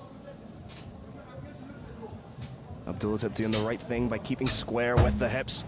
Not really allowing Mudyan to create those angles. Driving his forehead under the chin as well, making life uncomfortable. If you have a guy on top of you, always putting the pressure, always trying to solidify position, you can't just lay there on your back and play jiu-jitsu. Again, Magomedov on top is throwing strikes, forcing you to move that typical Khabib Nurmagomedov style, that Dagestan style. But the man on bottom always has to implement a different game. Referee just giving a warning of back of the head, and Magomedov just went straight to work. I was almost to get it back. I was like, I'm really sorry about that. I'll hit him 5 times straight away instead. You like these punches better? Were these approved? Yeah. I guess the tick of approval by our referee. And hey, you must protect yourself at all times. He knew the ref walked away. Let me land as many strikes as I possibly can. It's not going to knock someone out, but hey, those points, they cost everything. Al-Mudyan just trying to get that knee shield in. And Al-Mudyan needs to do something. He has a knee shield, but he needs to be active on the bottom. Again, he's just playing jiu-jitsu. If not even that, he's just kind of holding himself, holding on. He's even really holding himself down and keeping himself down there. He needs to use his fence as an enemy instead of an enemy or a friend of me. He needs to be able to push himself back against the fence, keep his hips high, and be able to stand up. The caveman just wearing it on the face as well. There's a cut opened up. I'm not too sure exactly where, but you can just see it on his face. And that is from this ground and pound. It seems to be a relentless ground and pound as well. Each time an opening happens, he punishes you with shots landed. And it's the cumulative effect of it, Noel. It's, you know, not one of these punches isn't going to end the fight, but it's the build that he's doing, and it also opens other options up to him. Again, a little bit of misdirection, so a fighter goes to defend themselves, they perhaps expose a position, perhaps expose an arm. So again, very intelligent, great MMA IQ by Abdulatif Magomedov. And again, he's facing a very experienced fighter. This is a pro debut guy versus a guy who has 5+ more fights. Nasty ground and pound coming down with Magomedov, and it's the grimace on the face. He tries to scramble up. There's Almuyan. He's exposed the neck. Immediately transitions. Arm and guillotine. Just readjusts with it. Makes the adjustments, trying to pop his head out. Almuyan's being smart. He's putting the pressure on. The beautiful transition to a mount. Gonna get out the back door, Almuyan. Excellent work. And on the single, but again with that guillotine. And he's flat backing a little bit. And the wrist is high for this one. Beautiful transition. He was flat backing ever so slightly with it. He wasn't really crunching into the guillotine. Magomedov moves around to the back to land some more of that ground and pound. But it shows the experience of the amateur coming in for your pro debut. The transition like that to beat up a guy who has nothing but experience over you. Mudiayan just kind of riding out the storm of His that corner, and oh, look at the eye. the eye is well done big time. We do not want to see him blow that nose either. Don't make that mistake that Kevin Cerrone famously made. But here we look at the replay. This was the story where he postured up and started landing these punishing shots. You can see the grimace come across Almuyan's face with these shots, and they are hellacious shots from top to them. Yeah, he's really living up to that moniker of Goro, and that's the way you're seeing the fulfillment of that. When he smelled a little bit of blood in the water, even just looking from going to the referee and then landing these 5 big strikes. We're noticing, as you are watching the replay at home, our referee has brought the doctor in just to assess the right eye of Sulaiman Almuyan. So our doctor is looking closely here. Although the clapper is gone for the start of the second round, our doctor is looking close. The doctor, he seems to be signaling. He seems to be signaling that it's over.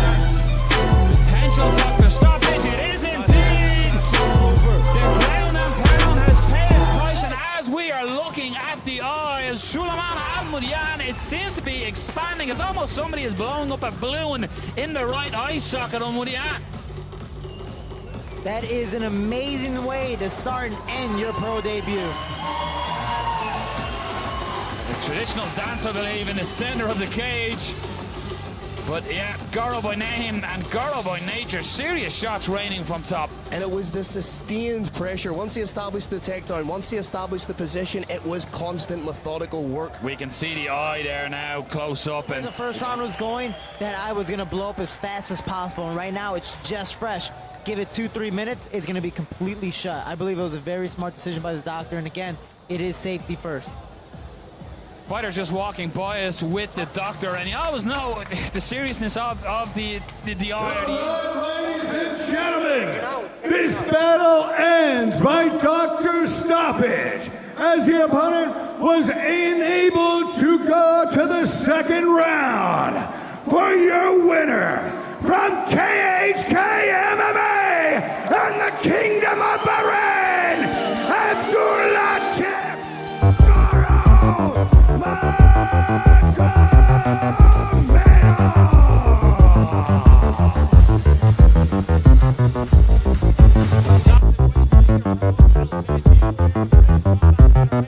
What a team Philly has.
the main action. Introducing your first warrior. Fighting out of the blue corner, defending the mixed martial artist with a professional record of 4 wins and 2 losses and 1 no contest. He stands 186 centimeters tall and weighs a ready 83.5 kilograms. Representing America Top Team Al Haim UAE by way of Rio de Janeiro. Give it up for Christopher Silva.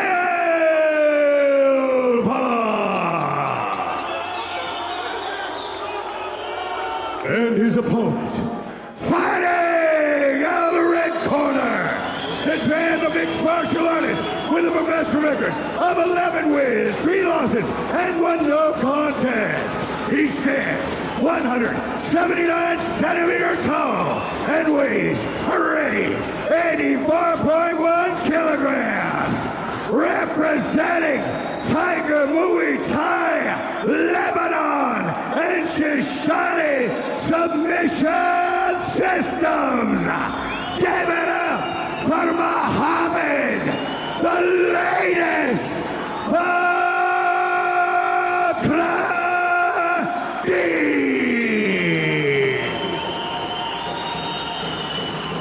Your referee is Mark Goddard.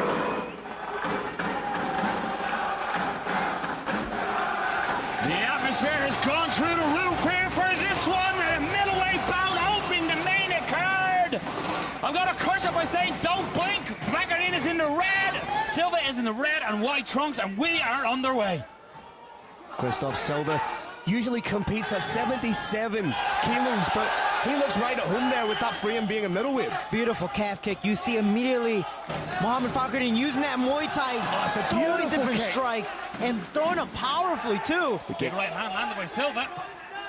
Oh, those kicks Already are... buckling that lead leg, gentlemen. And bruising already on the calf of Christopher vicious. Silva. That one kind of hurt Fakhreddin because he didn't take the right angle, but he's throwing strikes back. Oh, this is going to be over early, Silva. He has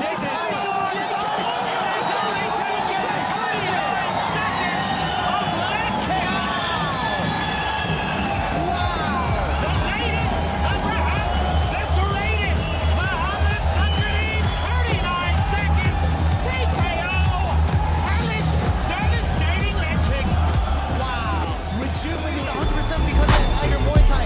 We see him really cocking those kicks back, turning his hips, turning his feet every single kick. He was going inside, he was going outside, he was just chewing up the leg. Christopher Silva tried to put weight on that front leg and it just simply couldn't do it. absolutely stunning.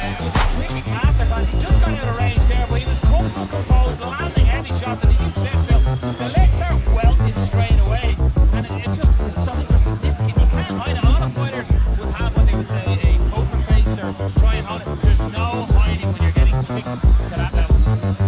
I mean, and how fast he was able to get the finish through nothing but calf kicks.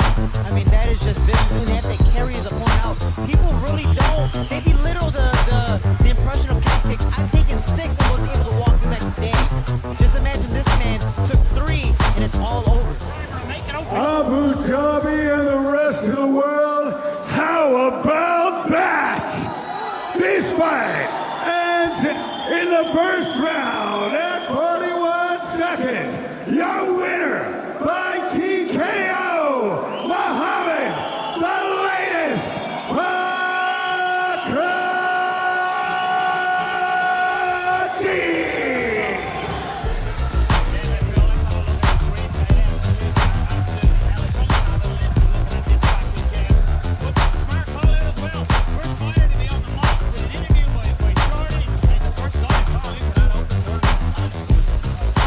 The basis of that performance put him in long.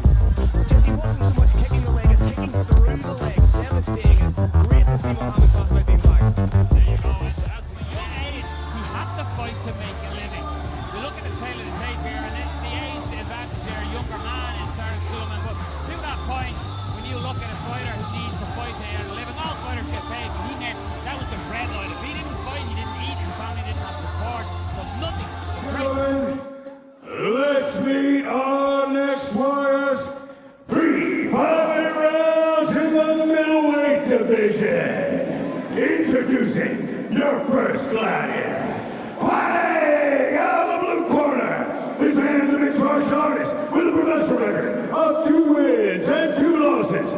stands 175 centimeters tall and weighs already 83.7 kilograms. Representing Club K Dojo and fighting out of Russia, give it up for Rustam Russian Bear Shisaev.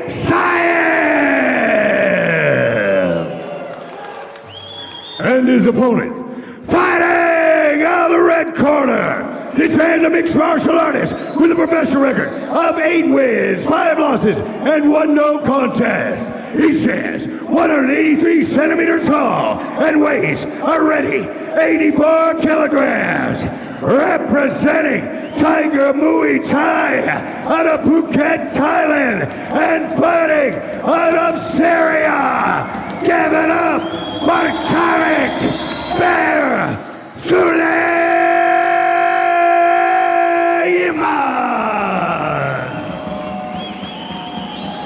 Your referee is Mark Guller. 2 big middleweights in there about to get it underway. The black and gray for Suleiman. Kiziev is in the black and red. There's Clyde, here we go. We see the game plan. We go to the travelers. Where will it go? Leg kick. Rustam Shisaev was actually last weekend competing at the ADCCs in LA. Flew out pretty much straight after that to compete here at Brave. For a hold with that left hand. An overhand from the wrestler. Beautiful outside grip. And he sort of used that overhand to engage in the takedown. That's a smart thing, mixing it up, going back and forth. We're seeing a little bit what I was talking about with that shutdown jiu-jitsu. He's just like a fluffy blanket. Suleiman just grabbed the cage as he was trying to get back up, and straight away Mark Goddard got onto him. There we go, this is the smothering game, heavy game, sitting into the mount, looking for the neck potentially here. He's connecting the hands. That looks like a tight guillotine. We can't quite see. Banded it, but There, I pointed to that ankle, and straight away Tariq Suleiman started targeting with hammer fists, and instantly Rustam moved his leg back. So interesting to see that. it elicited a reaction straight away, so that makes me think that there's some sort of problem with the ankle. So that McDonald looking to explode and get back to his feet here. Has done so. Excellent work. Oh, crashing knee to the midsection. A beautiful knee. Suleiman a black belt in BJJ in his own right, so it's not that he's going to be outclassed by any stretch of the imagination. You can see how calm he is. He's not rushing to try and get away from Rustam. He's happy to dig for those unders, defend, and try and create a little bit of distance. Wide base at the moment as well by Suleiman. And I just like how both of them are staying calm, relaxed, not forcing a position. Yeah. It's that battle of underhooks that we see so often, Shorty, and it's people don't necessarily, when they're looking at it, know just how difficult that can be when you're trying to battle. It may look like nothing's going on. Back strikes off the break here. Oh, big, beautiful overhand left. Rustam showing that he can throw letter 2. And immediately goes to the double underhook. That's such a vital position in mixed martial arts. If you can get double unders, the head underneath the chin, the trips are open to you, change levels for the double. It's a beautiful position. That's all he's doing is head control, using his head against the chin. He knew he wasn't going to get the double leg, so he did a nice, beautiful sweeping dump, and I think that's just a very, very underrated move against the fence. Side control now. Again, looking for position. A lot of to confirm that position and then advance. Nice right hand from the top. And I like how his left hip is down and he's just slowly circling to the head to solidify position, locking in that guillotine there. And it seems tight enough to where his opponent's like, no, I'm going to the side. I'm not letting you get that mount. The tail, I thought he was going for the tail finger choke, but he may fall in. Oh, that looks tight. He's lifted Suleiman off the ground. He needs to get him against the fence and be able to push him so his opponent's butt can't lift up. He's going to choke him here.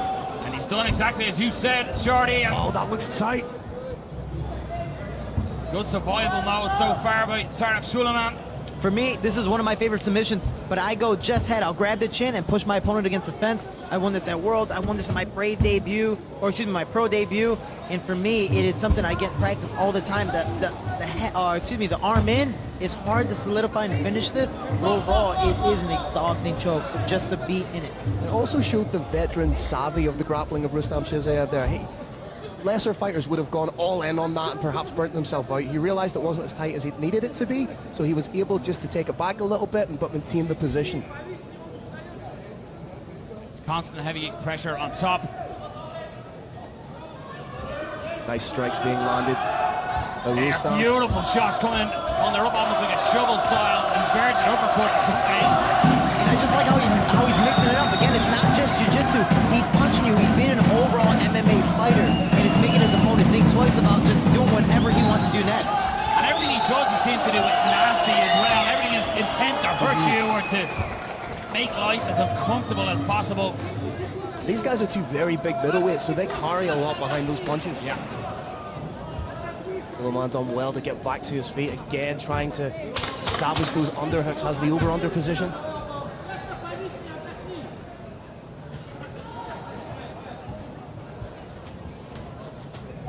On Suleiman. Big opening first round.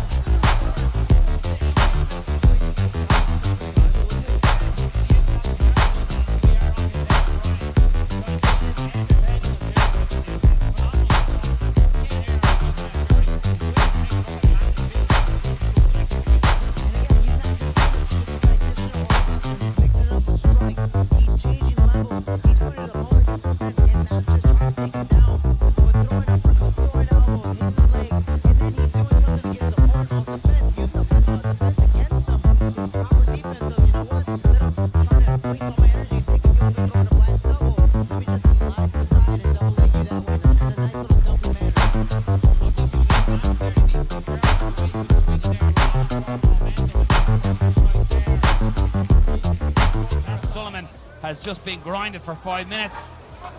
Felt the full strength of the Russian. Be interesting to see what kind of tact Tariq adopts now. Does he maintain a little bit of distance? Does he try and pop the shots off? Does he show the knee, show the uppercuts and let Rustam know it's there? And I like how Rustam's walking forward. He's being nicely aggressive, but also throwing little fakes every once in a while. He's not just blitzing in and throwing a barrage.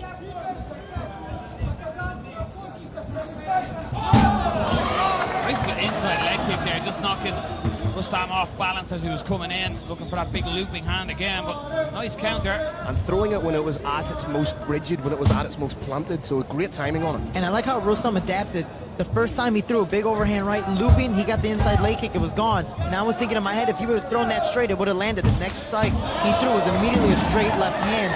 And it's beautiful that way of how fast he's adapting. Donovan just shakes the hands out. He's getting all the defensive grappling. It might be a shake off to let his hands go. Now it's Rustam Chizaev who's stalking his opponent.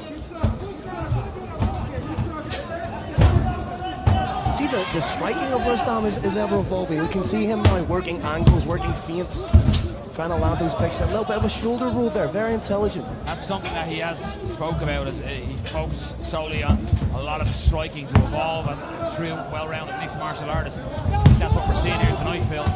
Yeah, and Tariq is just getting walked down right now. What he needs to do is throw straight punches. If your opponent's doing nothing but walking forward and not really moving your head too much, he knows you're throwing the outside leg kicks, throwing the outside head kick. Then throw your punches straight. Then eventually you can mix that back up with throwing to the head and throwing wide. Footwork into striking, and again use that striking to cover the distance and get it back to the mat. Sitting in that anchor control here.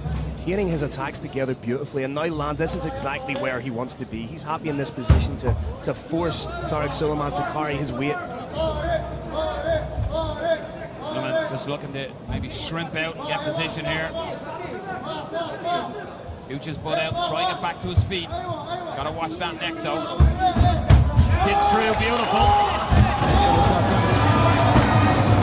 Big sprawl, boy. Rustam didn't stop the takedown, and now the tax of that attempt is a couple of heavy shots to the head. again, it is Rustam who is on top. And that wasn't just a sprawl backwards. That's the kind of sprawl where you're almost hitting your opponent with your head, but very intelligent. And again, veteran savvy. And I like how he's just relaxed in the fence, waiting for his opponent to make the move to see if he can reverse him like this. Switches to scarf position momentarily. In the half guard, and he's just tying up the ankle as well. It's the little things that he's doing, the little nuances of his grappling that are so impressive. Possible Kimura attempt here. He's threatening to lock it up. Leaves it alone for a moment. And again, it's those little things, like you're saying, that's making his opponent think, like, oh man, is he doing this, is he doing that? Now he gives up a bad position, and he's taking more strikes because of it.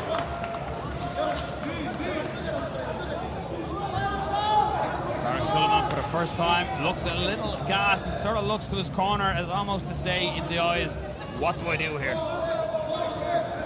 And it's a frustrating moment because you haven't been able to land significant strikes, maybe besides that very first head kick, but after that, it's been just being walking backwards, being walked down, being taken down, and even though you're able to get back up, being forced back down to just work, and it's extremely exhausting.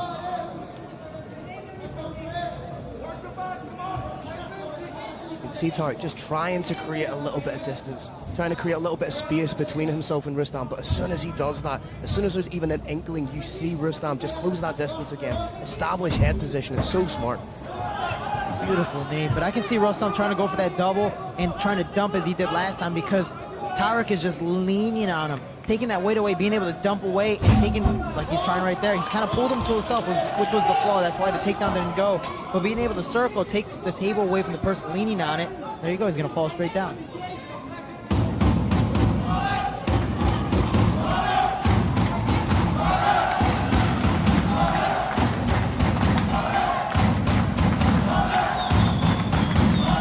You hear the crowd getting into it. Referee Marcona just asks for a little bit more action. Rustam Chimaev is to control this from the first bell to the second. Nice work to the body. Digs to the body. Nice knee there by Tarek Sullivan. Very little output from him in that round. And again, it's down to the pressure of Rustam.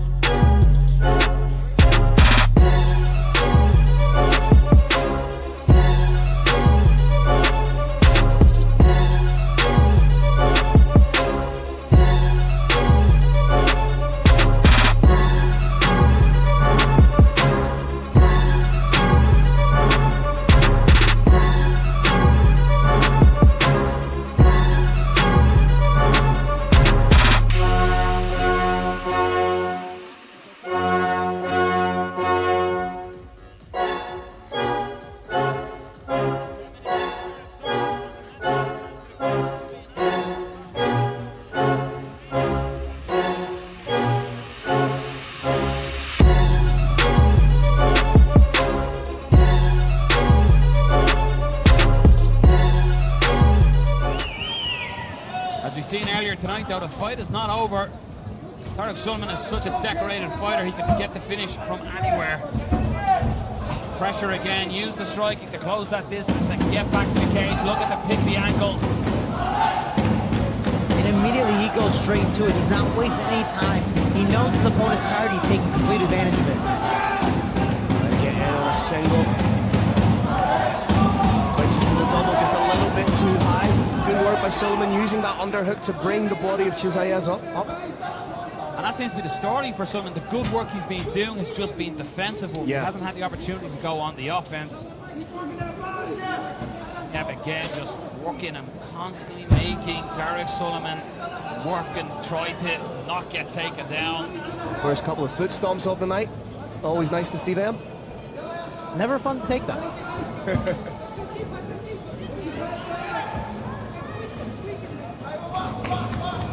You see the strength of Chimaev there.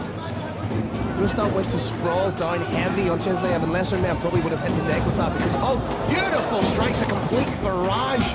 Opening up the Chimaev in the pocket, almost like Randy Couture style here. Beautiful dirty boxing, has that collar tie up and just landing the strikes. Again, Tarek Sullivan just looks to his corner, and it is almost like he's saying, guys, give me something here. What do I do? How do I get out of this? Coming up to 12 minutes of this type of fight. and it's grueling. Your back is against the fence, you're getting taken down, you're working your way back up. Your opponent's also landing some smart strikes, not just to the head, but especially to the body. And he's looking to his corner, frustrated. You see it in his eyes. He's always turning his head. And he's trying, though. He's trying something different. Open slaps to the ear and an uncomfortable shot. And obviously echo around that eardrum.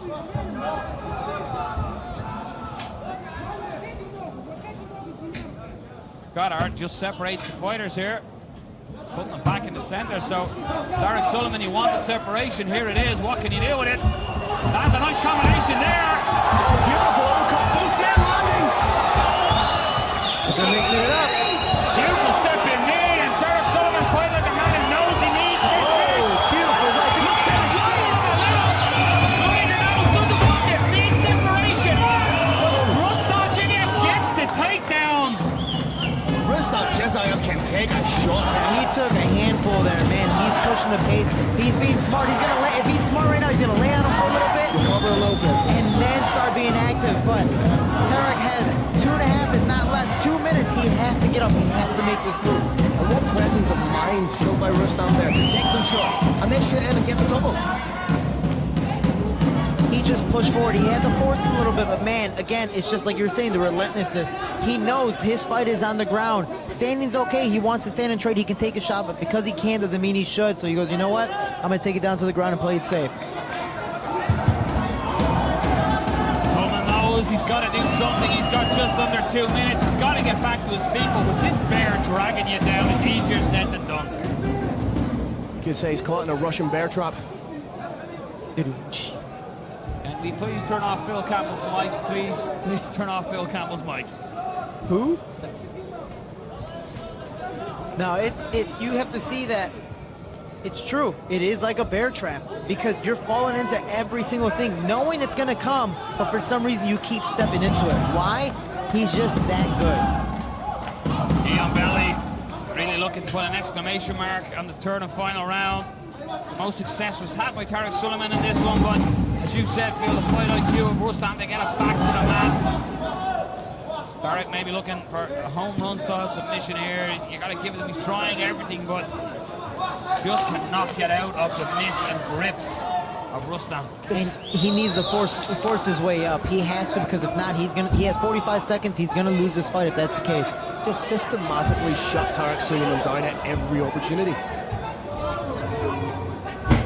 And again, Tarek is a phenomenal fighter, but seeing how much he's being dominated over on the fence, on the ground, and just the entirety of the fight, besides the small stand-up occasions, is impressive.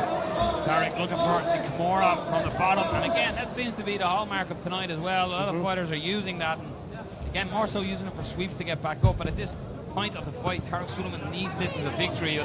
Time is going to escape him. The sand is leaving the hourglass. We're down to 10 seconds. Yet again, the grappling style of Rustam has really shut down a BJJ black belt. This time it's Tarek Sullivan. But we had a wild firefight in the middle of the third round there, but you have to say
for your winner by unanimous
battle of the undefeated begins now. Introducing your first warrior. Fighting out of the blue corner. This man's a mixed martial artist with a perfect professional record of 5 wins and no losses. He stands 188 centimeters tall and weighs a ready 79.6 kilograms. Representing All Stars Training Center and fighting out of Stockholm, Sweden. Give it up for Hamzat Bars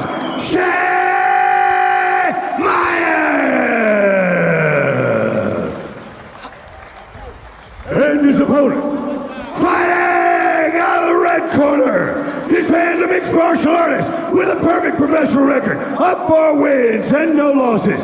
He stands 180.3 centimeters tall and weighs a ready 79.1 kilograms. Representing Junkyard MMA and fighting out of Johannesburg, South Africa. Give it up for Mazawandile Snakebone Langwa. Your referee is Thomas Bronder. There used to be a TV show called Deadliest Warrior, and they used to pit different people and different warriors against each other. Tonight, we've got it in real life. We've got the Viking versus the Zulu. Shimiev is in the grey, Lunga is in the black and red. And gentlemen, I am too excited for this one. Oh man, you're making me miss that show now. There's a strange air of expectancy when you have the 2 guys of this caliber. Big takedown by Boris Shimiev. And I like how he's mixing it up. He's just not making it a brawl fight. He knows that it's going to be a stand-up fight, but just to mix it up, to take the strength away from his opponent, maybe he's not good on his back, and that's something he looked up while watching film. Shimiev out at a world-famous All-Stars gym as well, so he's got great training partners. Who's who, yeah. Exactly, he'd be well used to in this type of position with some of the best in the world. He's in that anchor position that we like to call the half-guard position here, and expect hell to rain down on top of Halunga here with Shimiev, and he'll do it with a sinister smile on his face. If you're spending time in the gym with somebody like Ilir Latifi, with a Reza Madadi, you're going to be put in these positions. You're going to know exactly what to do. You're training with some of the best in the world. And Halunga's being smart. He's establishing a butterfly guard. He's establishing different types of movements with his knees to make sure his opponent can't just solidify a nice half guard, can't solidify a proper side control or whatever further from that. So it's really nice to see that even though he's still on his back, he's playing it as safe as possible. Look what Shimiev is doing with his head. He was just grinding it into under the chin of Halunga. He's got that arm trapped, and he's looking to step across. Baby Crucifix goes knee on belly instead, and good shots on top by Boris. And this is a smart position, using the fence as your frenemy, and being able to pick him up, slide him back down. Again, that illustrates just how dangerous and how necessary those double underhooks are in mixed martial arts. And you see how immediately he's in, half guard, immediately transitions over to side control, just stepping over that leg and trying to get possibly a top crucifix. He's already blocked that arm and trapped that arm. Well, they've done excellent work to get back to his feet. It was only for a second, and a big takedown. And Shimiev working and grinding that forearm now across the jawline. That's living hell there. Making it so uncomfortable, forcing him to turn away when he should be trying to turn in towards Hamzat to try and perhaps get a knee and get the knee shield, recover half guard. And I like how he's putting it at the neck, pretty much in a sense suffocating your opponent. It's not a submission, it's not going to tap someone out, but being able to suffocate them without literally putting your hand over their mouth and nose. It changes the whole game and makes your opponent forcefully move to different positions. An arm choke potentially here. He lets it go because he's got himself in the full mount. Hamzat Shimiev showcasing all his skills so far this evening. Everyone thought this might be a stand-up war, and he's shown that he's a true martial artist, a well-rounded mixed martial artist, putting on a performance here on the mat, constantly working as well. That's a good point, though. You see when he's in these positions, he's not just laying and praying. He's doing that. He's creating these little pockets from which he can land the elbow. He's framing off beautifully, using his hand just to frame off and crash in with that elbow. And he's doing more than enough to keep this fight on the ground. So the referee doesn't go, hey, you're not doing any action. No, he's doing action. It's just a very technical aspect to where it might not be extremely damaging, but it's definitely enough to keep this fight where it's at. Guard was wide open there, but Khamzat was comfortable in that position. He could have slid into Scarf, he could have got that knee through, but he seems to be quite happy in that anchor position. You know, I train under Dean Thomas, and he loves the half guard position. He believes that's the best position for ground and pound, especially if you're able to get your opponent's back against the fence. He has nowhere to move. He is stuck there. You are trapping his leg. That other shoulder is trapped against the fence, and he's not able to really, in a sense, go out a back door because there isn't a back door. You might be only able to punch with one arm, but that's more than no arm. That's more than not doing any type of damage. And again, it's forcing your opponent to, in a sense, suffocate himself and try to go in a different position, and maybe a submission comes out of it. Nasty elbows being rained down there on top. They're all starting to add up and really take away. He's not really showing a frustrated face at the moment, but it's got to be frustrating being caught under this for the majority of the opening round. Oh, it's definitely frustrating and immensely draining. Again, it possibly is going to force you to do different things, especially if he gets taken down immediately in the second round. What is he going to do next? He's going to stay in this position the entire second round, or is he going to stand up? Great game plan as well when you look up by Khamzat Chimaev. He's making him being defensive, grappling, tiring him out. I'm sure, you know, he's seen the viral footage, he's seen the KO power that is in the hands of both hands of Olunga, and he's taking that away by making him work constantly on the canvas. It looks like this fight's going to go into the second round. So what he's done is he's depleted the cardio of Olunga more than he has his own, because he's there, he's landing his shots. And it's going to make Olunga think about the takedown. So that's going to open up a whole new world on the feet as well, because Olunga in the back of his mind is thinking, here's the takedown, here's the takedown. That opens up the arsenal on the feet by Chimaev. This was smart again. He led in with the overhand right, exploded straight forward, tried to get the double leg or at least a knee kick, and went to the double underhook, picked him up and has now bring him back down.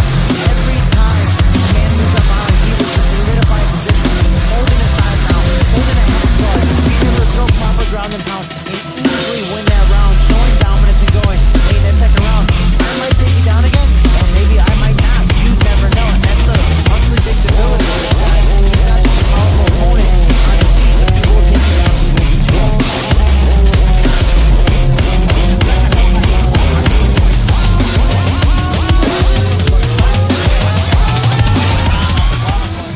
Both gentlemen eager to get going. Just a little too eager. You got to close the cake, gentlemen. And as you say, no, Khamzat has now put that tick in Mazwandili's head. He's letting him know that, yes, potentially you could be taken down, which then leaves him vulnerable for the strikes. Very intelligent. Changes levels and looks for that takedown again, and got the two hands clasped, goes side. He's going to run over to his corner. Oh, he went for one. Beautiful! And that's an extremely smart move. Again, taking him to your corner. If you can, why not on this side? You're able to listen to your coaches there. He has two amazing coaches. He trains with some of the best in the world. And from here, he's just listening. Nothing has to be yelled at. He hears it right then and there, and he's able to act upon it.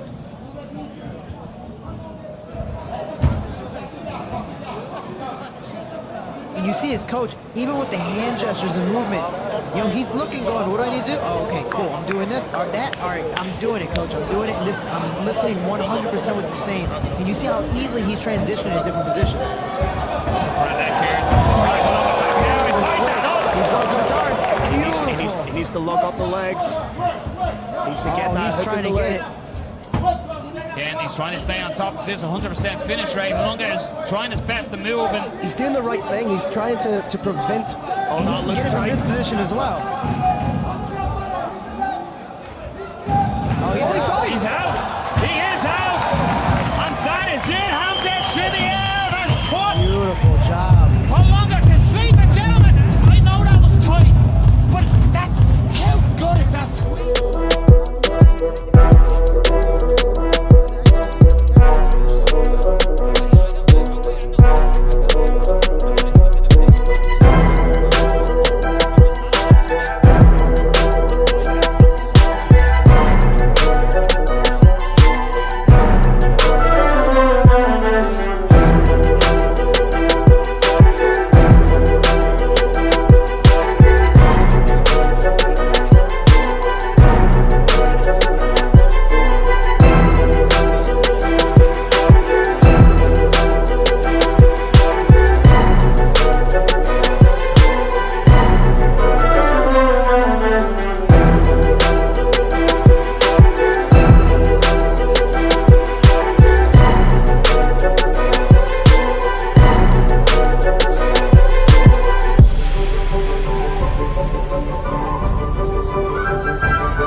What a win that was! This victory comes at 1 minute and 16 seconds of the second round. Your winner by Darce Choke, Hamza Barzhamayev!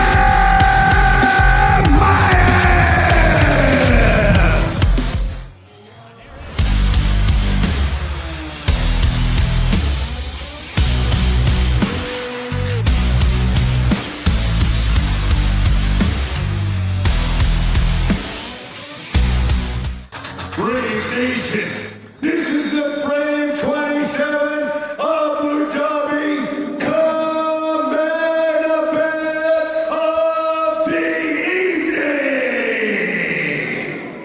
The final round in the lightweight division. Introducing your first warrior. Fighting out of the corner, this man is a big cross artist with a perfect professional record of 5 wins, no losses, and 1 no contest. He stands 180.3 centimeters tall and weighs already 70.6 kilograms. Representing championship out of Grand Prairie, Alberta, Canada, by way of Paraguay. Give it up for Alex Martinez!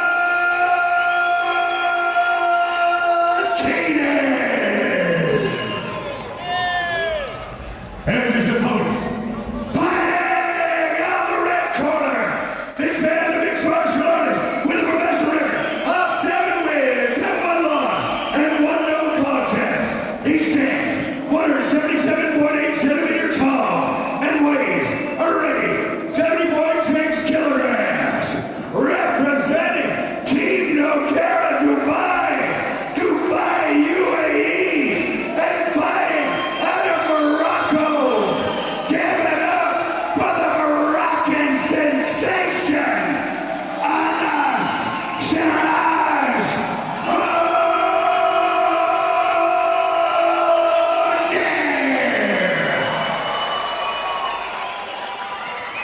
Your referee is Mark Garner. Mounir is in the black and white trunks. Martinez is in the blue.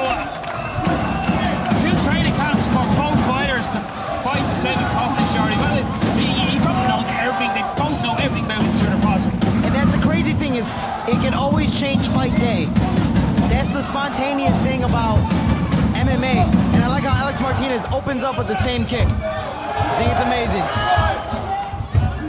Not gonna lie, my heart dropped when he started to throw it. I was like, please God, hit the inside of the leg. I was going to ask both you gentlemen if you thought that perhaps he would shy away from that kick, but he answered the question straight away. So I think that also speaks to his fortitude, his mental strength. That he's, yeah, I'm going to throw that. He's thrown it quite a few times now. Yeah. Trace Levels looking for the takedown. Beautiful work. It was almost like Mounir crowded his work. And Martinez went after it. Tried to elevate and get away there on the bottom of Mounir. I like how he's grabbing that bottom wrist, not letting Anas try to stand up, but Anas reestablishes his guard. And Alex Martinez is trying to posture up, possibly throw some elbows, throw some ground and pound. Just needs to roll the wrist a little bit just to get out of that grip. Yeah, looking to control up submission to his hips. He used it to get back up, but Martinez looking to take the back potentially here. He's got the body lock on. He's trying to solidify the double underhooks, but he's trying to break away now. He has one. The elbow in the breakaway. And Anas, he has a body lock. James.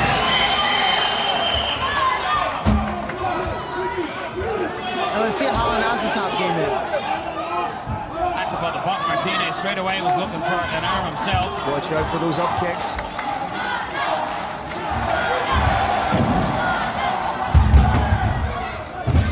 Beautiful, trying to reverse position, using that to stand back up. And this is a back and forth battle. Right now, this fight is even. Nice stiff jab there from Alex Martinez. Even though that leg wasn't checked, it was overall pushed against. Yeah, just turned the foot out ever so slightly and gave him the shin, didn't he? Double unders again from Anas.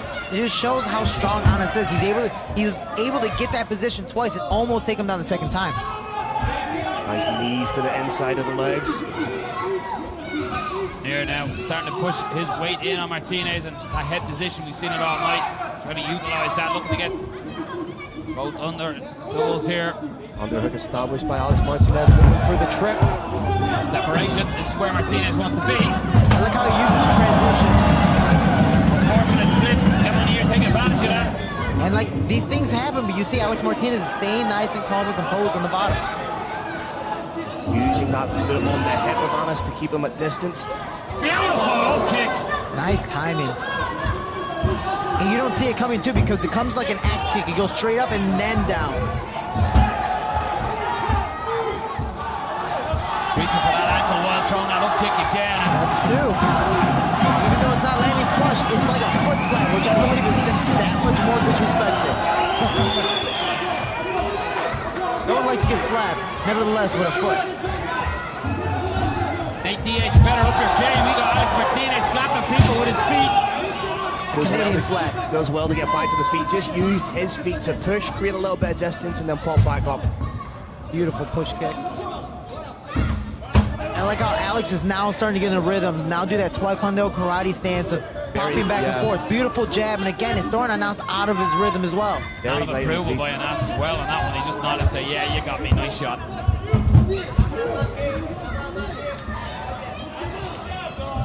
This is beautiful, and I like the experience factor that Alex is showing.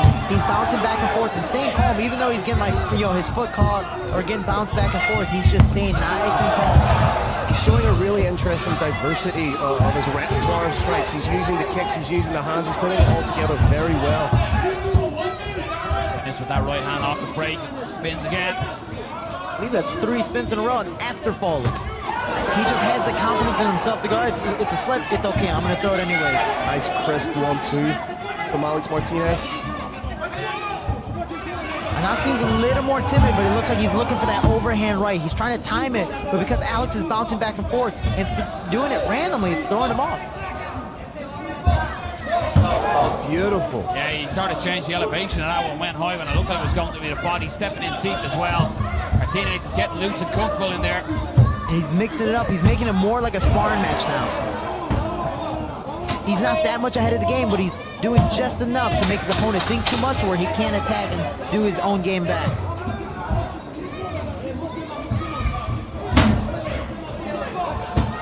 So as when you're trying to charge forward with strikes. Good ride for Alex Martinez.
Second round, Martinez a look to pick that rhythm up, and Munir looks to be a little bit more urgent in his forward momentum. But it's done! And it's Martinez gets it done!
Dhabi.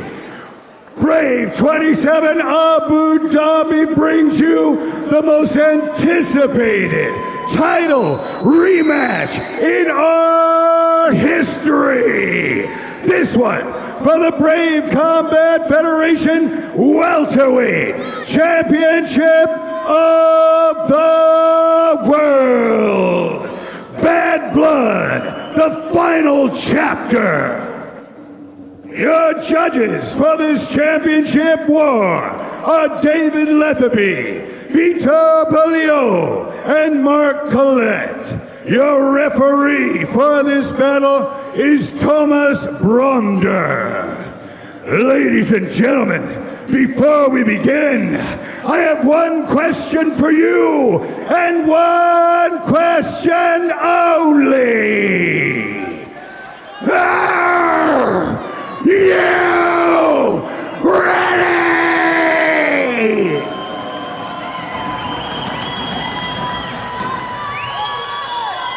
Let's meet our first warrior. Fighting out of the blue corner.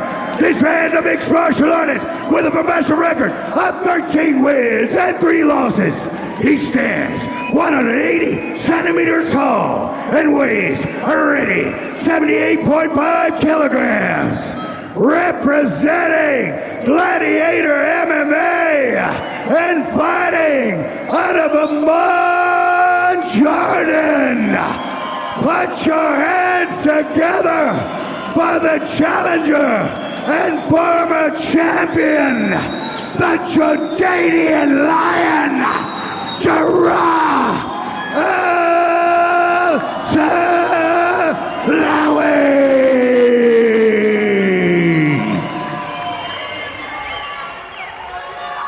And his opponent, fighting out of the red corner.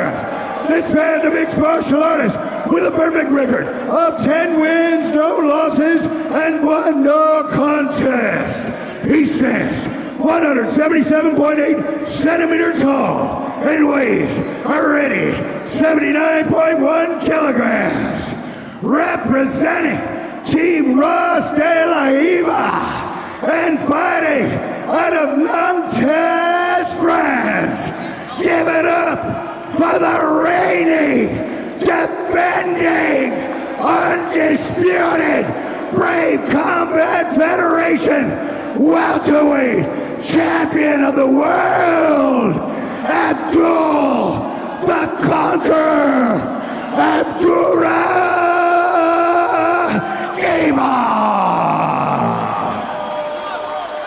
For referee instructions, Thomas Bronder. All time, protect yourself all time. I wanna see clean fight. If you want to touch gloves, let's do it now. If you now. Yeah, we knew that wasn't going to happen. No touch it. Let's make some noise, Abu Dhabi. The great thing about this beautiful sport is the bad blood is settled inside a cage. Abdurrahimov, your champion, is in the black with the red dogs, and Jarrah Al-Salawi, the challenger, in the black and red trunks. He dropped the hand ever so slightly through the kick, and that was the perfect response as that straight away from the nice trick, beautiful job by him. Wow, that reversal.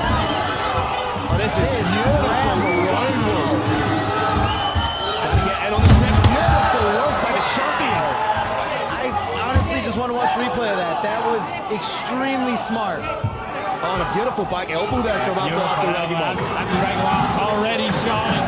Wow, that's tenacity. Yeah, a different level of tenacity, though. And straight away, this is a completely different fight to the first fight.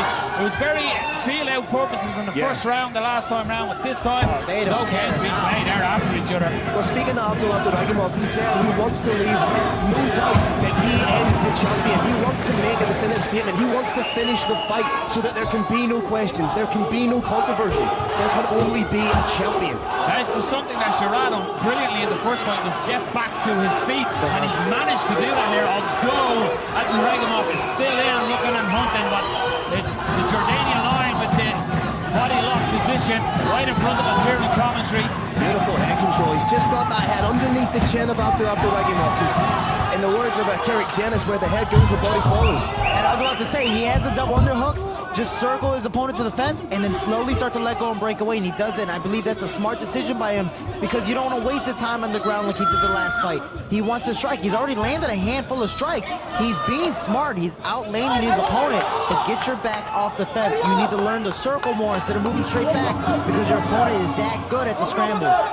And we saw from the very beginning, again, I'm still super impressed. I want to see that replay. Guys, listening in the truck, I want to see that replay when it happens, because just that little trip, he was already down in referee's position. That little trip caused the scramble, and I thought that was just incredible. Bill's smiling right now because we're getting old-fashioned foot stomps. I love foot stomps. They're brutal. There's so many little bones in that foot, and you can completely incapacitate your opponent just by using your heel to stomp. Fun fact, 20% of your bones are in your feet, and that's how small they are. So when you do those foot stomps, when people say, oh, my foot hurts after kicking an elbow, it might not be in a sense 100% focused where you can't walk, but you're lifting, and it hinders your performance. Just breakaway strike there from Jalal Salawi, just shy with the uppercut. One of Jarrah's greatest weapons are his kicks, but I don't necessarily think that's the way to go in this fight, because Abdurakhimov, being the type of fighter he is, able to catch you off balance and take you down. But if he's able to kick as hard as he does, just like that, you know, it's like Marlon Moraes or Cejudo. You need to kick as hard as possible so your opponent, even that good of a wrestler, can't take you down. Pressure iron kick there to Jarrah, and he's getting comfortable on his feet, starting to open up. And he's playing it smart, going high-low, making sure that the rhythm is changed, and he's throwing his opponent off balance. One thing about Abdurakhimov as well, his striking is sort of underrated, and it's unorthodox. It's very hard to read. That's telling. This was telling in the first fight. Jarrah was able to start stopping the takedowns. In the later rounds, he was doing that in Jordan. He's now done it a couple of times here in the opening round. Jarrah's playing this fight very, very smart, keeping it from a distance, using his length and using his superior stand-up skills against the wrestler. He needs to accept, and so far he has, that he's going to get taken down. He can trip and get taken down. You know, so it's a fact of, why not open up this time? Let me not be timid like the first time and think too much, and now my back is against the fence. Now my back is on the floor. Now I'm getting beat up, losing a fight. Rose with a spinning kick, and Jarrah counters. Like a dog with a bone, looking for that single. Turn the corner, but again hits on the break. That's something he didn't necessarily do in the first fight. He's taking the opportunity to land the strikes when he can. Beautiful left hook, and that left hook is landing in succession all the time. Just the left hand overall with the jab, the left hook. I believe he's throwing an uppercut to the body. Again, he's mixing it up. That's what makes this matchup so intriguing. It's a real clash of styles, and both fighters are elite at their style, but it's who can make this matchup to conquer the others. So far, Jarrah has really come into this fight in the latter minutes of the opening round. Dean Thomas likes to tell us the wrestler always has the advantage because the kickboxer's a little timid. He's afraid that if I throw too hard, like I usually do, I might leave an opening for a takedown. But Jarrah just doesn't care this time. He goes, you know what? I'm ready for the takedowns. I know what you're going to go for. I fought you once, and I can do it again. That was nice. He's shoving his replay. And we see the beautiful leg kick. We see the beautiful jab at the start. And we see that takedown. He's down on his back, but immediately with that trip, oh my God! Oh, that is amazing! Because he knew he was down, so he said, "Good, I'm trying it." And he was able to create a scramble because of it. Once Jarrah fell on the floor, there you go. There goes the opening. I don't know. He landed side pow.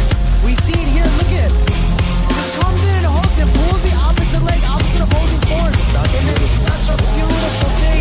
I want to take this little part home. Everybody in America top team. Jordy gets coming to the gym. Oh man, I'm 100. I'm literally gonna do take it out this way. No, this way. Can't take it out that way. But it's such a smart takedown, and we see slow motion. I love you guys in the truck. Look at that. Pull in, push it away. Some people would have gone for the knee bar. Some people would have gone for a heel hook. But he knew he was out of position and used it to scramble, and that was such a beautiful job. Thank you, everybody in the truck. Jarrah's way really grew into it in the later minutes there.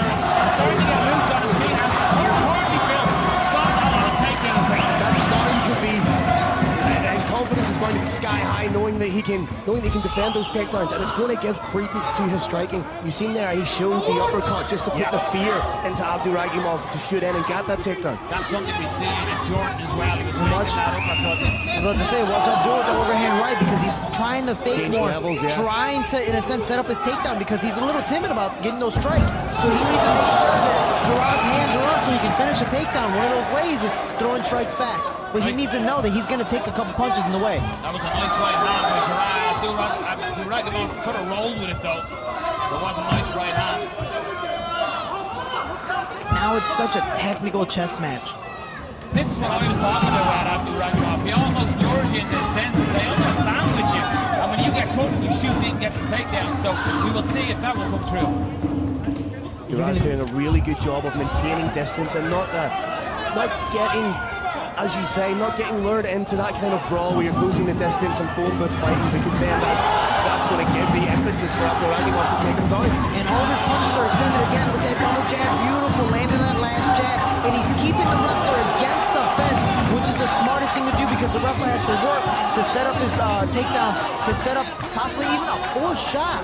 And that's the best thing possible because you can see that hopefully coming a mile away.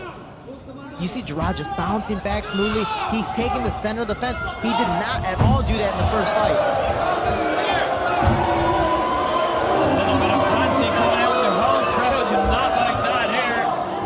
But even though it's fancy, you see what's happening.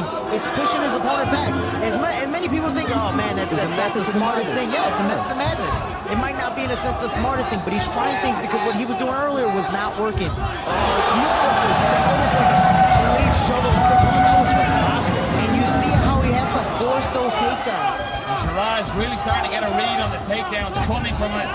Abdurakhimov is in and he's going to grip it yet again. He's getting really loose in there. After every takedown attempt, he's circling off in a lateral fashion instead of just standing upright and making himself open for another takedown. Immediately what I thought about. Such a smart thing to Look do. at that pivot on the lead foot, gentlemen. That was beautiful. And now he's starting to adapt. He's starting to get into his zone like you were saying. He's going to start to throw straight punches, and maybe he'll end up throwing a head kick. Maybe he'll mix it up and throw a teep down the center, knowing his opponent is rushing in because he has to force a shot. Phil, I said to you last night when we were chatting, I said, what's going to be different? Who's going to be the winner? And you had said to me, it's the one who adjusts his game. Yeah. And I think we're seeing that here. In 6 months, 6 months is a long time to train. It's a long time to evolve as a mixed martial artist, and we're seeing he's obviously worked diligently on his defensive wrestling because it looks brilliant tonight. Would you say here, Shorty, that all of a sudden Abdurakhimov is getting too comfortable back to the cage? He is, and he's also, in a sense, getting frustrated. When you see somebody do that, he gets hit, feels, oh, bring it. It's because it was a good shot. But it's also the fact of, hey, you landed a good shot. No, please, do it again because you're that much closer for me to tie you up and take you down. There is, again, like you're saying, the method to the madness. But Abdul he can't handle the striking.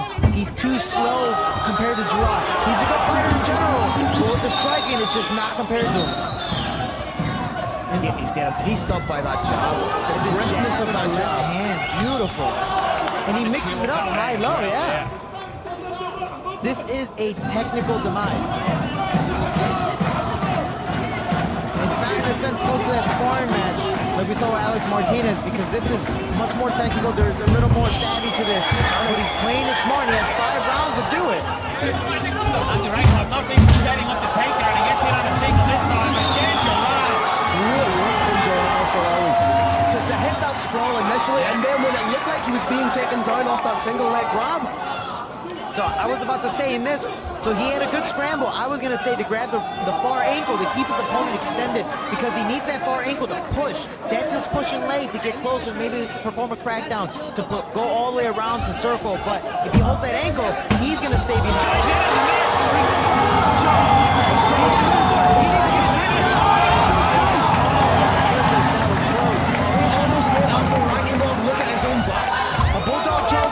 Is in a sense, for people who don't know, it's a nuggie.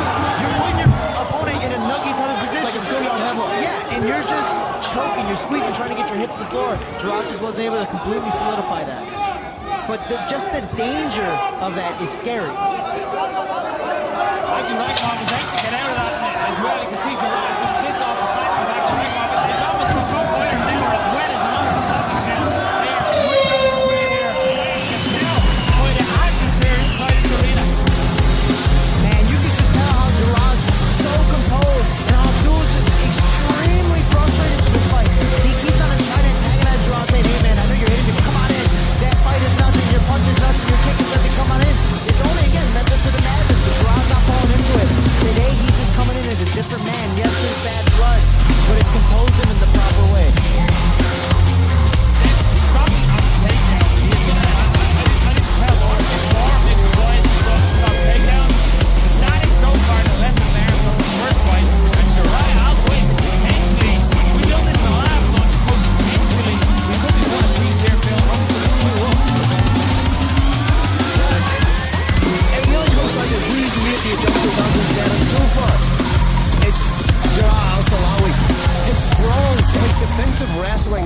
absolutely fantastic. And that's the difference maker in this fight.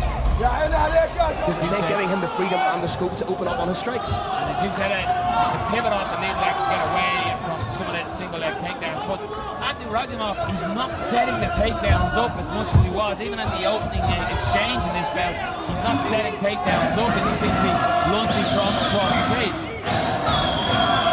And immediately Abdul against the fence. He's not trying to push the pace. He's intimidated. And that's a scary thing when you face a striker who not just knows how to strike, but defend the takedown. It's now becoming an overall MMA fighter. And not just that, you're facing a former champ and possibly, at the end of this fight, the future champ. Sometimes I remember in the hotel after Jordan, I think we were heading home, and you see Gerard sitting there. He looked disappointed, he looked upset, but to me he looked determined. Yeah. And that determination has followed him into the cage here tonight. Well, something that has never wavered with Gerard Slawi within that 6 months period is his championship mindset. He's still training like the Brave Combat Federation champion. He's still carrying himself like a champion.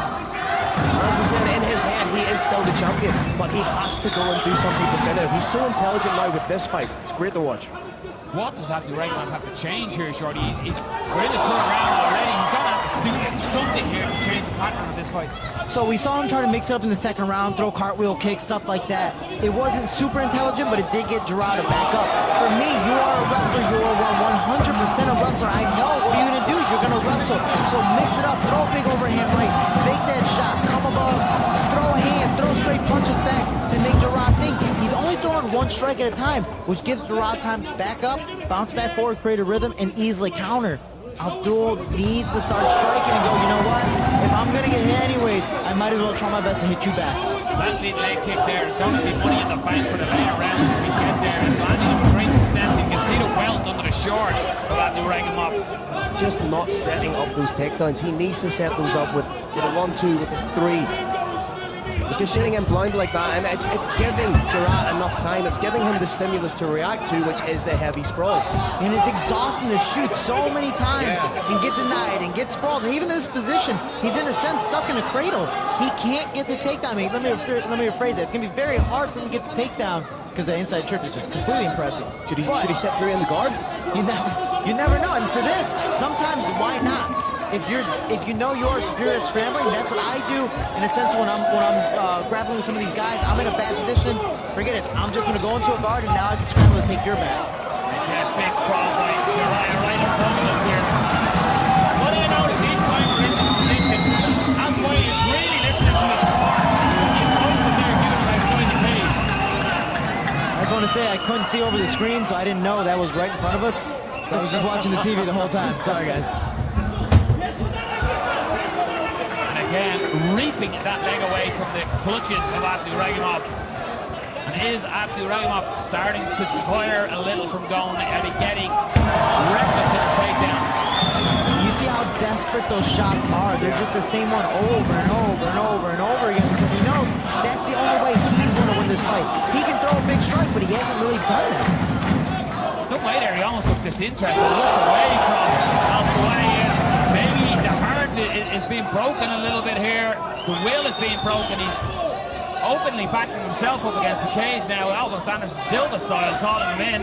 I just want to say, I've called the teep kicks, I've called the head kicks. I just want to just put that out there. He is mixing it up because he knows that Abdul is just shooting now. And eventually he's going to start to bring his hands down, keep on shooting, he's going to get tired. Instead of the leg kicks coming, instead of the jabs coming, a head kick is going to be there. Maybe a teep kick. Abdul is staying square into the fence. Big right hand, and look at the awareness. He knew Bravemmaf was just going to change level, so he didn't stay in town to get caught. Gerard is being 100% a smart technical fighter tonight. He doesn't need to finish. And he's looking away at Terrence Shorty. Bravemmaf just walking away nonchalant, not looking at Shariah. That could be costly. That was a beautiful body kick, and that did hurt Abdul. That's why his hands are low. That's why his hands are down, and he's circling and not striking back. If not, he would have taken a shot already. But he's exhausted because that body kick takes a lot out of you. And it's not a couple seconds to recover like a headshot. This will take a minute. This will take 2. Sometimes you just don't recover. Great defense again from the